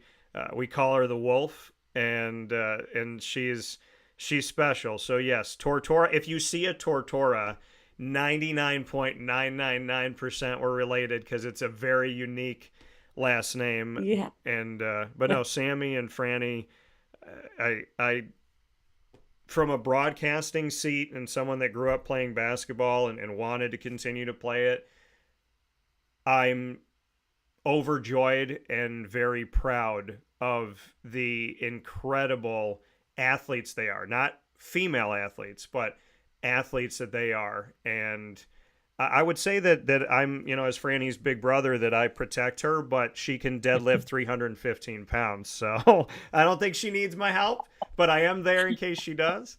But yeah, no, they're incredible girls for sure. Awesome. So my question for you, Stephanie, I want to go with food. I want to go in the food world. Okay. So I want you to take me on a food journey of 3 places that you traveled to in your life that you remember the restaurant and or the food. So because our palates don't forget like that thing that we had in that place. As an example, when I was in Arlington, Texas, I went to a place called Hurtado, and I'm Italian and Hispanic, and they had the best tostadas I've ever had in my entire life. And I think about them during the day randomly here up in Syracuse, New York. So I want to know 3 places you've traveled and the food that you can't forget. Oh my gosh. I'm gonna have to leave the country for this one. So, Okay. um, my sister and I were traveling through Italy. We were not meant to stop in Pisa. but I can't remember. Something happened with our tickets, and we ended up having uh, to wait maybe 2, 3 extra hours for the next train that was coming through. We were traveling from southern Italy up to northern Italy up to Cinque Terre, and so we got stuck in Pisa, and we are like, let's venture out. That pizza that I had, and it was just a margarita pizza that I had in Pisa, I will remember for the rest of my life. I like would love to travel back there. I love my carbs. I love pizza, but and have had plenty of it in the course of my life. And New York makes a really good slice, but I will never forget this pizza that I had in Pisa. Okay. So that's one. Okay. I am a vegetarian to let you know. So some of my like food takes are going to be a little bit different than other people's. But another best friend of mine and I traveled to Hong Kong. We are actually working with the Hong Kong women's national team over there for a couple weeks, and she is not an adventurous eater. I love to try new things, but again, a little bit limited because of the vegetarian side of things. But Yeah. we went to this like dumplings place, and it was their version of all you can eat style restaurant. They just bring out, like trays are going by and circling with all kinds of food on it, and you pick off the plates that you want. And I'll Yeah. be honest, some things on the table looked like it had worms in it. Um, but these dumplings that we had there, I like will forever be ingrained in my mind. And things that I was a little bit nervous to try, and um, love when you take a risk and it pays off. Yeah. And it's something that, I certainly will never forget. Um, so, the dumplings in Hong Kong, the pizza in Pisa, and gosh, I got to come up with another one. You might have stumped me there. Just I love food, so I could probably like rattle off restaurants and things for days. But yeah, those two are definitely coming to mind right off the bat. Okay. All right. Well, I mean, I like the fact that you said, I like the fact that you chose Hong Kong, and that you said that you're happy that you took that opportunity, and at the same time, within the same sentence, you were like, there were worms in a few of those things, though. Look at this. I'm happy I ate it. I'm happy I didn't eat those, but yeah, you never know what you're gonna get in some of these places. But those are incredible. I'm sitting here thinking, could you talk about a place in Charlotte, or could you talk about a place in Ohio? And you're like, no, I'm going to go to Hong Kong and Italy. And what I've realized in this conversation in the side by side is I need to get out more, Stephanie. So I got some work to do. What's your last question for me? Um, summer break, summer vacation. Are you going beach or mountains? Oh boy. Summer vacation. Am I going beach or mountains? I It's so weird that you asked that question, because yesterday I was sitting with my dad, and my dad had to go for a test, medically, and we got awesome news, and I was so happy to hear it. And in that moment, I kind of just like was sitting there. I think we might have been at lunch, and I'm like, I want to climb Mount Everest. Like, I just want to climb a mountain, and I just feel like it. And so it's interesting that you asked that, because I thought about a mountain. But if I'm on spring break, I'm probably, this is the thing about the beach. My skin, thank the Lord, it tans. So I'm happy about that. And I love sitting and getting a tan, and I love swimming, and I love the ocean. But I'm the type of person where you can't just put me on a beach and have me lay there for 8 hours a day for 5 days. Like, I have to do something. So, I am the person that will go down to Florida, and I'll lay by the pool. I will. But when I go to Disney or Universal, it's not, to me, when people are like, I'm so stressed out. Like, it's too crazy. It's like, it's not a fun vacation. If you go with, and I tell people this all the time, I'm like, just go with me one time. And then they're like, man, like, I didn't feel rushed. I didn't feel crazy. With all the people here, I felt like you were really relaxed. And I said, yeah, because it's only a crazy vacation when you go with crazy people. Like when you're when you can relax, and if you want to know the health of a relationship, be it dating, be it work, be it friends, family, if you want to know the health of a relationship, bring it to Disney. You will know in 2 That's a hours if you're going to murder each other. And so I can honestly say that, I mean, I'm the lay at the pool, swim, but then I'm also in the back of my mind going like, I'm going to go to Disney tomorrow. I'm going to ride these 17 rides. I'm going to be there for like 16 hours, and I'm going to like try and be in the Guinness World Record for the stuff that I do. So I balance in that world, but I also kind of want to climb a mountain. So it's a long answer, but it's the honest answer. So I like it. You got to get yourself to Mount Everest then, maybe. yeah, Uh, and then after you climb it, you go find yourself a beach to relax on. that's very true. I feel like after you climb a mountain, God should have there be like a smooth part of the mountain that's a slide that's like a congratulations, and you get to just go down instead of having to climb back down.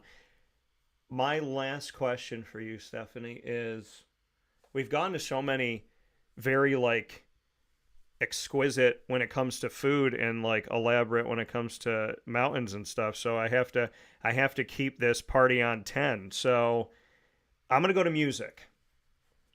You Okay. can travel with anyone in the world, living or deceased, and you get to go on a tour bus with 3 singers and or bands. I want to know who you're touring with and why. Man. And they're not all together, correct? Like No, these are these are like trips. 3 separate tours.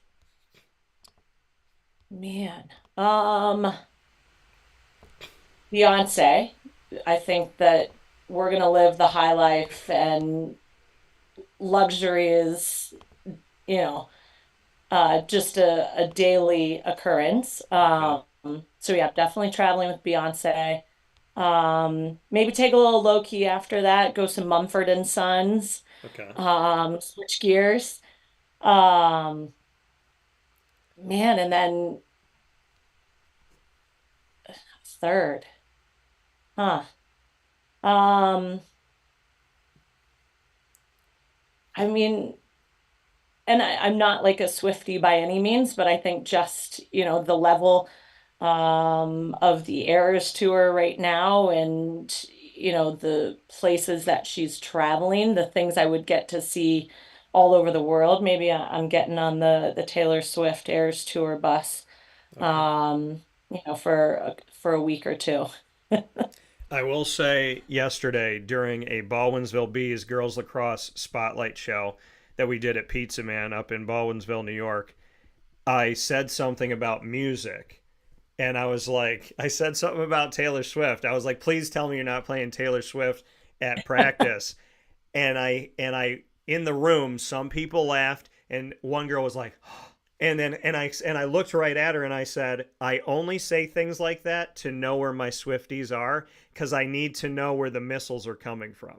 So I was like, I gotta weed y'all out, but no, I can understand the And I Eris. haven't even been to like see a show. I just, the places that she's getting to Yeah, travel, and I wouldn't have done it on the US tour. I mean, I want to go see the world, so I'm hitting up, her jet wherever we're heading next. yeah. I mean, and you've got a shot because she's been all over the world to find a place that may have really good margarita pizza and or worms.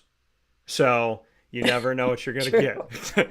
So that being said, Stephanie Allen, go out and support the team on the road and at home. Want to let y'all know that the next time you can see the Binghamton Bearcats women's lacrosse team is at home is going to be 2 Saturdays in a row. April 6th, a Saturday against Youngstown State, which will be at the Bearcats Sports Complex Saturday, April 6th at 1 p.m. And then the following Saturday, April 13th at 11 a.m., the University of New Hampshire.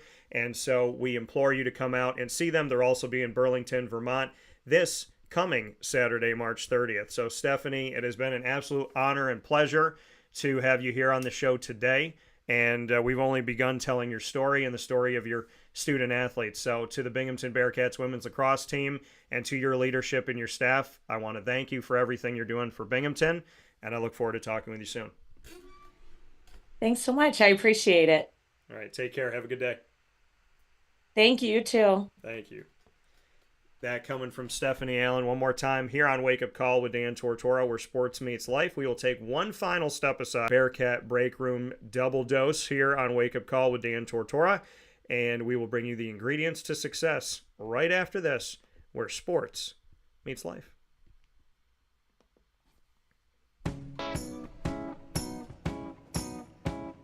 In these unique times, there are those in our community that give us a sense of normalcy and positivity. Pizza Man on 50 Oswego Street in Baldwinsville has been here for you for over 35 years and is here now. Call 315-638-1234 or order online at pizzamanbville.com to bring those familiar tastes into your home. And remember to come see our monthly on-site broadcasts centered around the community and our Baldwinsville beats. Pizza Man in Baldwinsville. Any way you slice it, they are always here for you.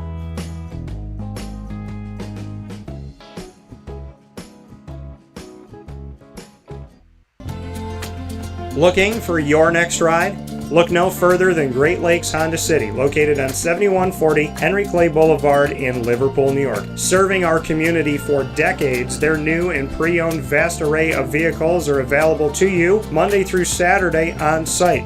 To search from home, shop at GreatLakesHondaCity.com. Call 315-365-5576 to set up an appointment. That's 315-365-5576 for Great Lakes Honda City, 7140 Henry Clay Boulevard in Liverpool, New York. Great cars, great people, Great Lakes.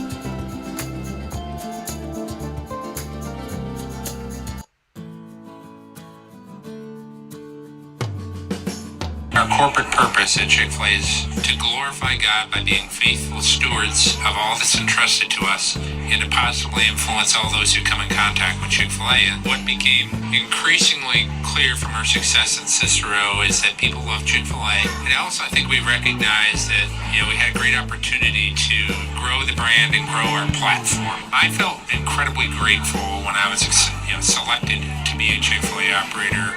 I think what it's meant for me, what I've come to realize on a very deep level is that this is a calling for me. It's not a career, it's not a job. The Lord called me to be a Chick-fil-A operator and to use these restaurants to glorify Him and to positively influence other people. I'm blessed. I'm very blessed. Head to Chick-fil-A Clay on 3974 State Route 31 in Liverpool, New York. Carvel DeWitt, it's what happy tastes like. Do you know why? Because we make ice cream. Creamy, rich, flavorful ice cream. Not yogurt or iced milk like some of our competitors. Ice cream. Fresh, by hand, daily. For the calorie conscious, we have something new for you. Our new Carvelite. Same great flavor, creaminess, and texture of our regular ice cream with only 35 calories an ounce. So whether you want an ice cream cake, flying saucer, dasher, carvalanche, hard or soft ice cream, we will satisfy your craving with our fresh, handmade regular or new Carvelite ice cream. Carvel DeWitt. It's what happy tastes like.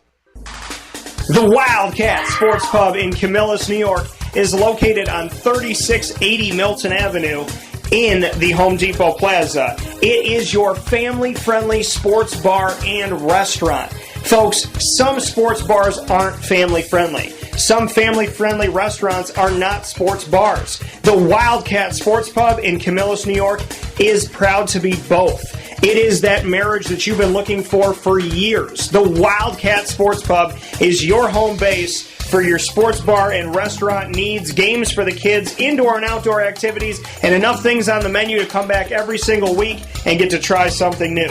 They're open Sundays from noon to 8 p.m., Monday through Wednesday, 11 a.m. to 11 p.m., and Thursday through Saturday from 11 a.m. to midnight. For reservations and party information, call 315-487-2222 for the Wildcat family-friendly sports pub and restaurant.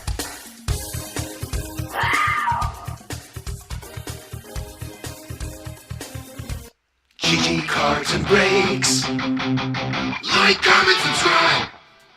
GG Cards and Breaks, located on 639 Delmar Place in Syracuse, New York, is your one-stop sports card shop. You got to get your way over to GG Cards and Breaks. Open 7 days a week, 10 a.m. to 6 p.m., Monday through Saturday, and on Sundays from 10 to 5.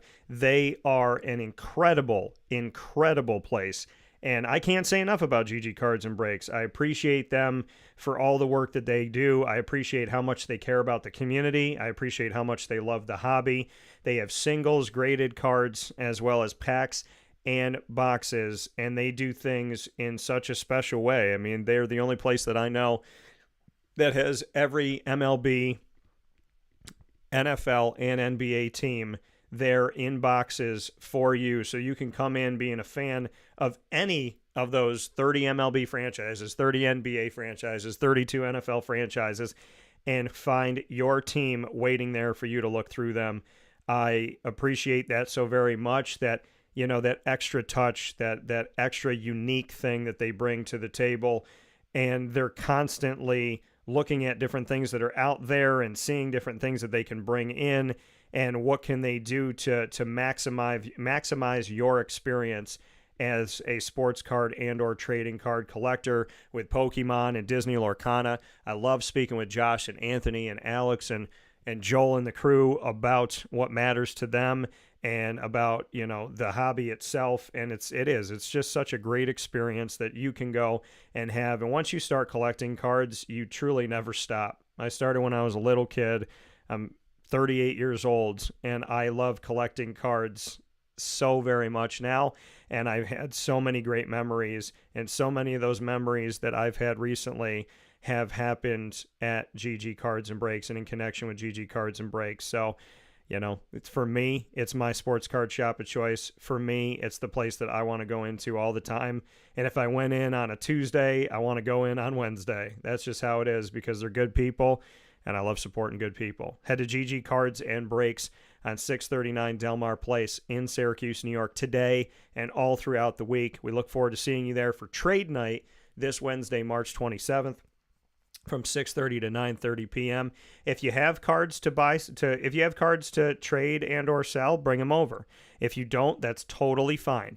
It's not a prerequisite. So if you've never collected cards before, or you don't want to bring your cards over, there is absolutely nothing wrong with that. You can come and look at the cards that are there and have some fun with the cards that are on site that GG Cards and Breaks has and that other local collectors have. So make sure you come out. And whether you're bringing your cards with you or you're just bringing yourself, whether you've been to trade night before or this is your first trade night, all are welcome to come into this awesome community and celebrate collecting cards together. We look forward to seeing you there. 639 Delmar Place this Wednesday, March 27th from 6:30 to 9:30 p.m. in Syracuse, New York. With that being said, here on Wake Up Call with Dan Tortora, on a Tuesday, we have one final thing that we do every single Tuesday, and that is called the ingredients to success. Today's topic, working together. What a topic, right? Working together. Proudly presented by Avicolli's on 7839 Oswego Road in Liverpool, New York, right down the street from Liverpool High School, and the home of all of our Liverpool Warriors broadcasts that we do monthly at Avicolli's. You will find us there at Avicolli's throughout the year. Love speaking with the student athletes, the coaches, and administration in connection with Liverpool High School and the Liverpool School District. It means a lot to me, and I know it means a lot to Avicolli's. And you going to Avicolli's for a slice of pizza or a nice gnocchi dish, as well as going for a drink if you're of age and drink responsibly, and for takeout, for delivery, for all of that. Avicolli's has been there in our community for decades. They're our neighbor, and I appreciate them so very much. And when I say they're our neighbor, it's that community place that you just want to go to and you want to support because they work hard and they're good people. And I love what John's doing there. I love what he has done there. Shout out to John Frado. So you can get over there on 7839 Oswego Road in Liverpool, Tuesday through Sunday. They are closed on Mondays weekly. You can also get in touch with them for takeout, delivery, and catering by calling 315-622-5100. That's 315-622-5100. And you can order online by going to myavicollis.com. and they've updated your experience of being able to order online. So you can go to myavicollis.com. That's my AVICOLLIS.com. So make sure you head over there today and let them know that DT sent you. That's all you got to say. Say Wake Up Call sent me, or you could say DT sent me. Very easy to do. And I appreciate the people out there that have been so supportive and have trusted us when we've suggested a place to go to. I appreciate you going out, and I appreciate you going to Avicolli's. So with that being said, the ingredients to success that comes to you monthly, or I should say weekly, here on Wake Up Call every Tuesday to round out the show, typically at 10:50 a.m. Eastern Time, or whenever we finish up our final interview or something that we're doing there, which in this case, we finished up our Bearcat Breakroom, so now we have the opportunity to share this with you. This segment, the ingredients to success, we're talking about working together. What does that mean? Well, Dan, it sounds pretty self-explanatory, right? Working together is working together. It's working with somebody.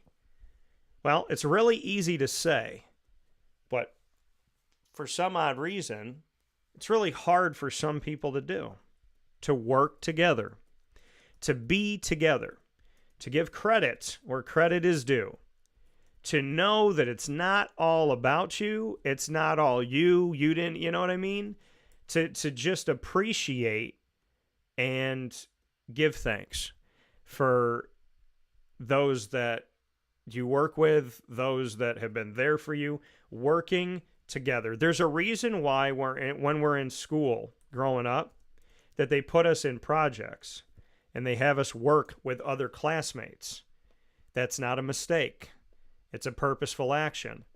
And how many of those times did they put us in groups where we did not work with our friends? We worked with people that we may have never spoken with. We may have worked with people we didn't even know we went to school with. What's the point of that? The point of that is to learn to communicate. The point of that is to learn how to be together with somebody else, and someone who you maybe don't necessarily agree with, you maybe don't necessarily understand, you maybe have to work uniquely to find a way for them to make sense to you and you to make sense to them. There's a method to the madness of teaching people how to work together. And as we grow up as adults, sometimes we forget about that. And sometimes it's because we weren't taught as children.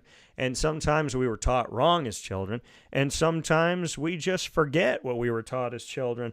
But it's really, really an integral part of society to learn how to work together. Because if you do not know how to work together, you will learn how to fail together. And that is a harsh reality, but it is a reality nonetheless, that we live in a place, this thing called life, on a planet, that thing called Earth, where human beings were never made to be separate. Human beings were never meant to be alone. We were meant to work together. So what are the ingredients of success of working together? What are the ingredients to success of working together? Well, you got to listen. That's a big part of it. You have to listen to each other. You have to be open-minded. It doesn't mean you have to give up your morals and values. It just means you have to be open-minded. Because I've been open-minded in conversations and made a decision that what somebody was selling I didn't want to buy. But I was open-minded to hear them out. You know, I talk to people that believe in God. I talk to people that don't. I believe in God vehemently. I believe in God with every fiber of my being. But I've sat with people who don't. And I didn't buy what they were selling, but I was open-minded to try and learn about why they don't and who they are. Because I would want someone to give me that same respect, and treating people as you wish to be treated is the golden rule, and it's also been asked of us in the Bible. It's a very clear statement to treat one another as you would want to be treated, to love each other as my Father loves, to love one another as Jesus loves us and he loves his Father and his Father loves him. And again, I mean, I welcome people of all religions and no religion to the show.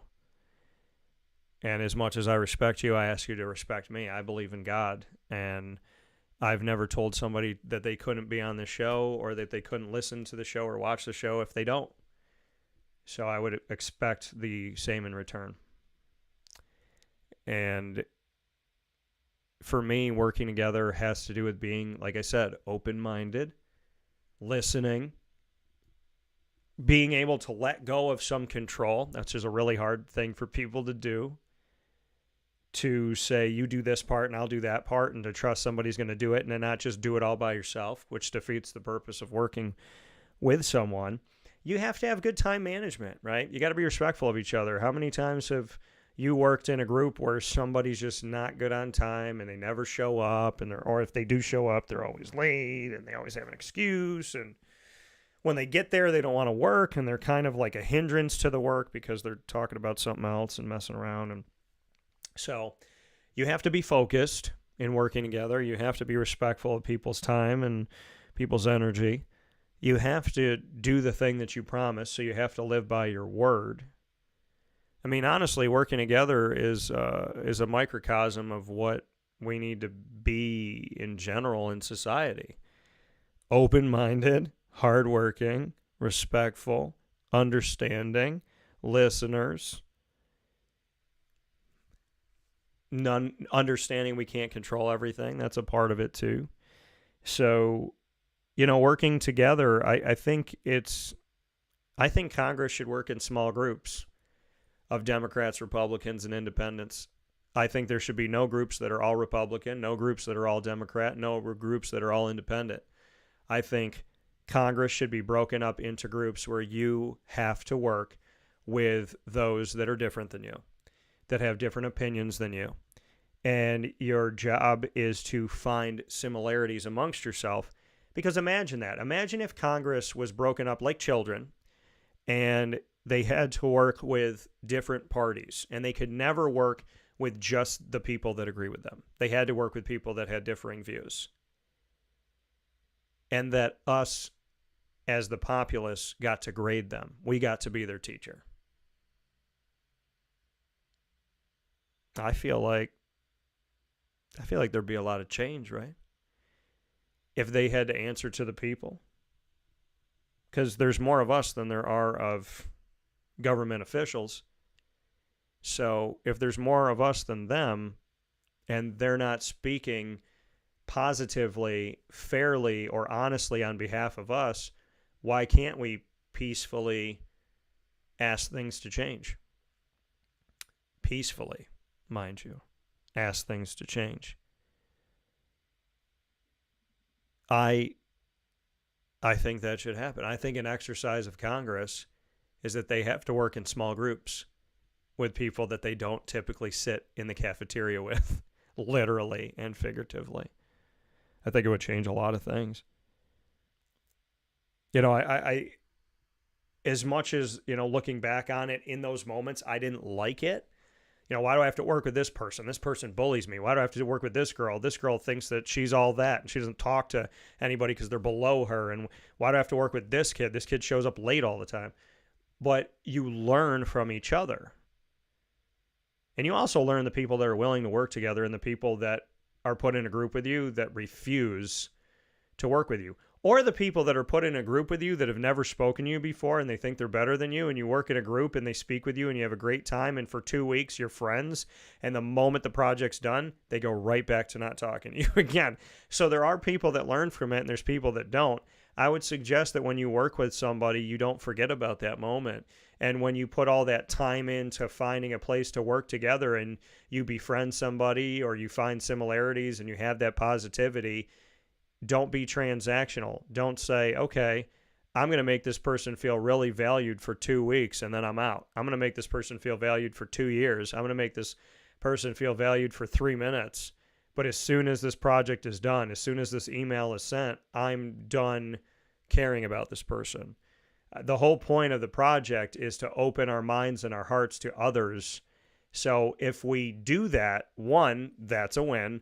But if we close them immediately after the project's done, it's like the project never happened. So open your minds, open your hearts, and get me in touch with whoever can tell Congress that they have to work in small groups together. And I'll do my best to help that happen. With the hope that somebody would listen to me, right? So with that being said, I appreciate you listening to me, and I appreciate you watching the show on Wake Up Call with Dan Tortora on Monday through Friday from 9 a.m. to 11 a.m. Eastern Time. And these are the ingredients to success, always looking for a positive angle and a way to look forward and move forward together in a productive, positive, moral, hopeful, and faithful way. The ingredients to success proudly presented by Avicolli's on 7839 Oswego Road in Liverpool, New York, on the corner of Route 57, a.k.a. Oswego Road, and Wetzel Road, right down the street from Liverpool High School, and the home of our Liverpool Warriors spotlight broadcast that we do monthly right there at Avicolli's on 7839 Oswego Road in Liverpool, New York. You can get in touch with them by going to see them for lunch, dinner, and drinks. Of course, if you're drinking, please be of age and drink responsibly. And you could go there for lunch, dinner, and drinks to Avicolli's Tuesday through Sunday. They are closed on Mondays. And you can also go for takeout, delivery, and catering online to myavicollis.com or by calling 315-622-5100. That's 315-622-5100. So we appreciate everyone that has gone over there and believed in what we've said here on the show and the importance of supporting not only local, but supporting really wonderful people and just being very thankful for the good people in our community. Many thanks to Avicolli's, not just for the taste of your food, but for the quality of your service and the care for the community and the paying attention to the community. We appreciate it. Big time thanks to everybody that's watching and listening on youtube.com and facebook.com, both /wakeupcalldt, and on wakeupcalldt.podbean.com, worldwide, Monday through Friday from 9 a.m. to 11 a.m. Eastern Time. Also want to thank everybody that finds us on your wonderful podcasting outlets: Amazon Music, Audible, iHeartRadio, iTunes, and Apple Podcasts, Podbean, Podchaser.com, Podvine, Player FM, Spotify, TuneIn, and YouTube. It is very easy to find us. All you have to do is search Wake Up Call with Dan Tortora, or one word, Wake Up Call DT, and you can simply go to any of your search engines and search for us as well, and you'll find us in your search engines. So make sure that you do that. Many thanks to everybody that has. We appreciate you so very much for simply clicking follow and spending some time with us every single week. A big time thanks to our incredible partners in Central and Upstate New York: Carvel DeWitt, the Wildcat Sports Pub, Mon Pa's Kettle Corn and Popcorn Factory, as well as Avicolli's, Canine Camp Dog Daycare, Chick-fil-A Cicero and Chick-fil-A Clay, Canine Campground Dog Boarding, Pizza Man, Great Lakes Honda City, and Mother's Cupboard. Of course, we also would love to thank those that we are an exclusive multimedia marketing partner of, including your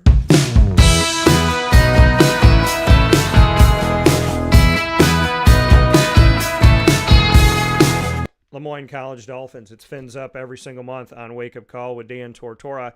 AD and DT coming to you the first and third Wednesday of each month with Athletics Director Bob Beretta and myself, Dan Tortora, the second and fourth Wednesday of each month, getting into the Dolphin Dive, diving into stories of student athletes, coaches, administration, future Dolphins, and alumni. You could find all of our content with the Dolphins by going to our YouTube channel, youtube.com/wakeupcalldt, clicking subscribe and the notification bell, and you can check out our Lemoyne Dolphins playlist that is right there for you on our YouTube channel. You can also find the Dolphins on wakeupcalldt.com on the homepage, as well as on the exclusive partners tab on wakeupcalldt.com. For more information, go to LeMoyneDolphins.com, and as always, fins up. And make sure you're with us every single Wednesday at 9 a.m. Eastern Time for Dolphin Time.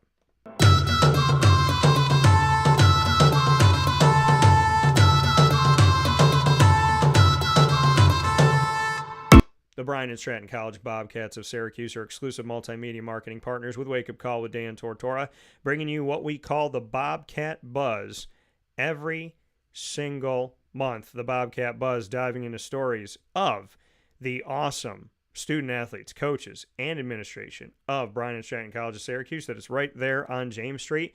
They have a unique experience for you, whatever your age, and if you have eligibility left, the unique experience of Bryan and Stratton College of Syracuse is something that I value so very much in this gem that we have in our central New York community, right down the street from where I grew up. The Bobcat Buzz coming to you every single month.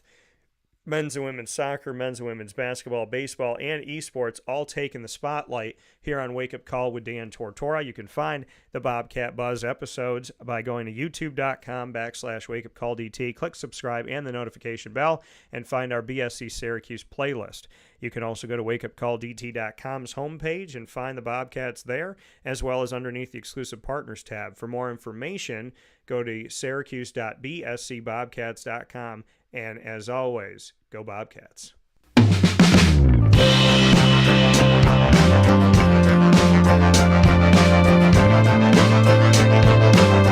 Binghamton University is our newest exclusive multimedia marketing partner, starting right here in March of 2024. And we've already had the opportunity to tell incredible stories and give you more than what we promised. We promised that every single Tuesday at 10 a.m. Eastern Time, we would have a guest.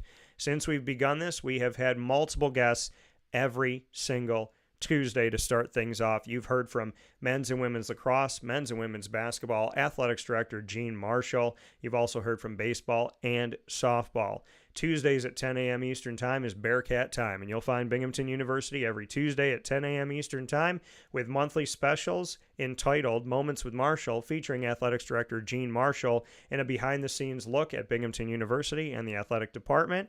And you will also find the Bearcat Breakroom. The Bearcat Breakroom giving you the opportunity to learn about the stories of student athletes, coaches, and administration that go far beyond wins and losses and truly show you who the Bearcats are. You can find all the content of the Binghamton University Bearcats that we do on youtube.com/wakeupcalldt. Click subscribe and the notification bell and search our Binghamton Bearcats playlist. You can also find the Bearcats on wakeupcalldt.com's homepage and on the underneath the exclusive partners tab on wakeupcalldt.com. For more information, go to bubearcats.com and go Bearcats. With that being said, here on Wake Up Call with Dan Tortora, I want to thank you for tuning in. I want to thank Ma and Pa's for being the snack capital of Central New York.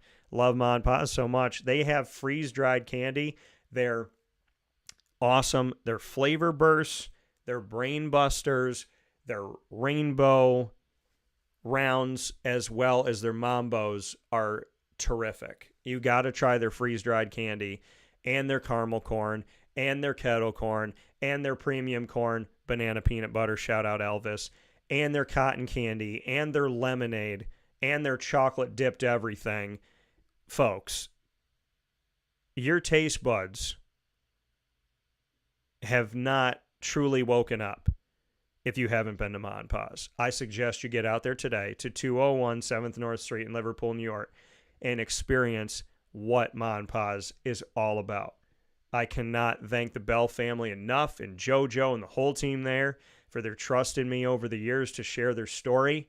I love their stuff. I am a frequent buyer of Ma and Pa's, and I remember the first day I got Ma and Pa's kettle corn when I was at a festival downtown in Syracuse, and from that day on, I feel incredibly grateful for knowing the Bell family and for knowing their team and for being a part of such a fun place that I believe it is to work and a fun place that it is to share with the community. They are involved for fundraising. They are ingrained in the community with their food trucks, and of course, they're right there on 201 7th North Street in Liverpool, New York. I suggest that you get in touch with Ma and Pa's today if you would like to apply for a job or if you would like the opportunity to have your fundraiser connected with Ma and Pa's. My suggestion to you is to give them a phone call, and you can get in touch with Ma and Pa's Kettle Corn and Popcorn Factory by simply calling this number. Take it down right now.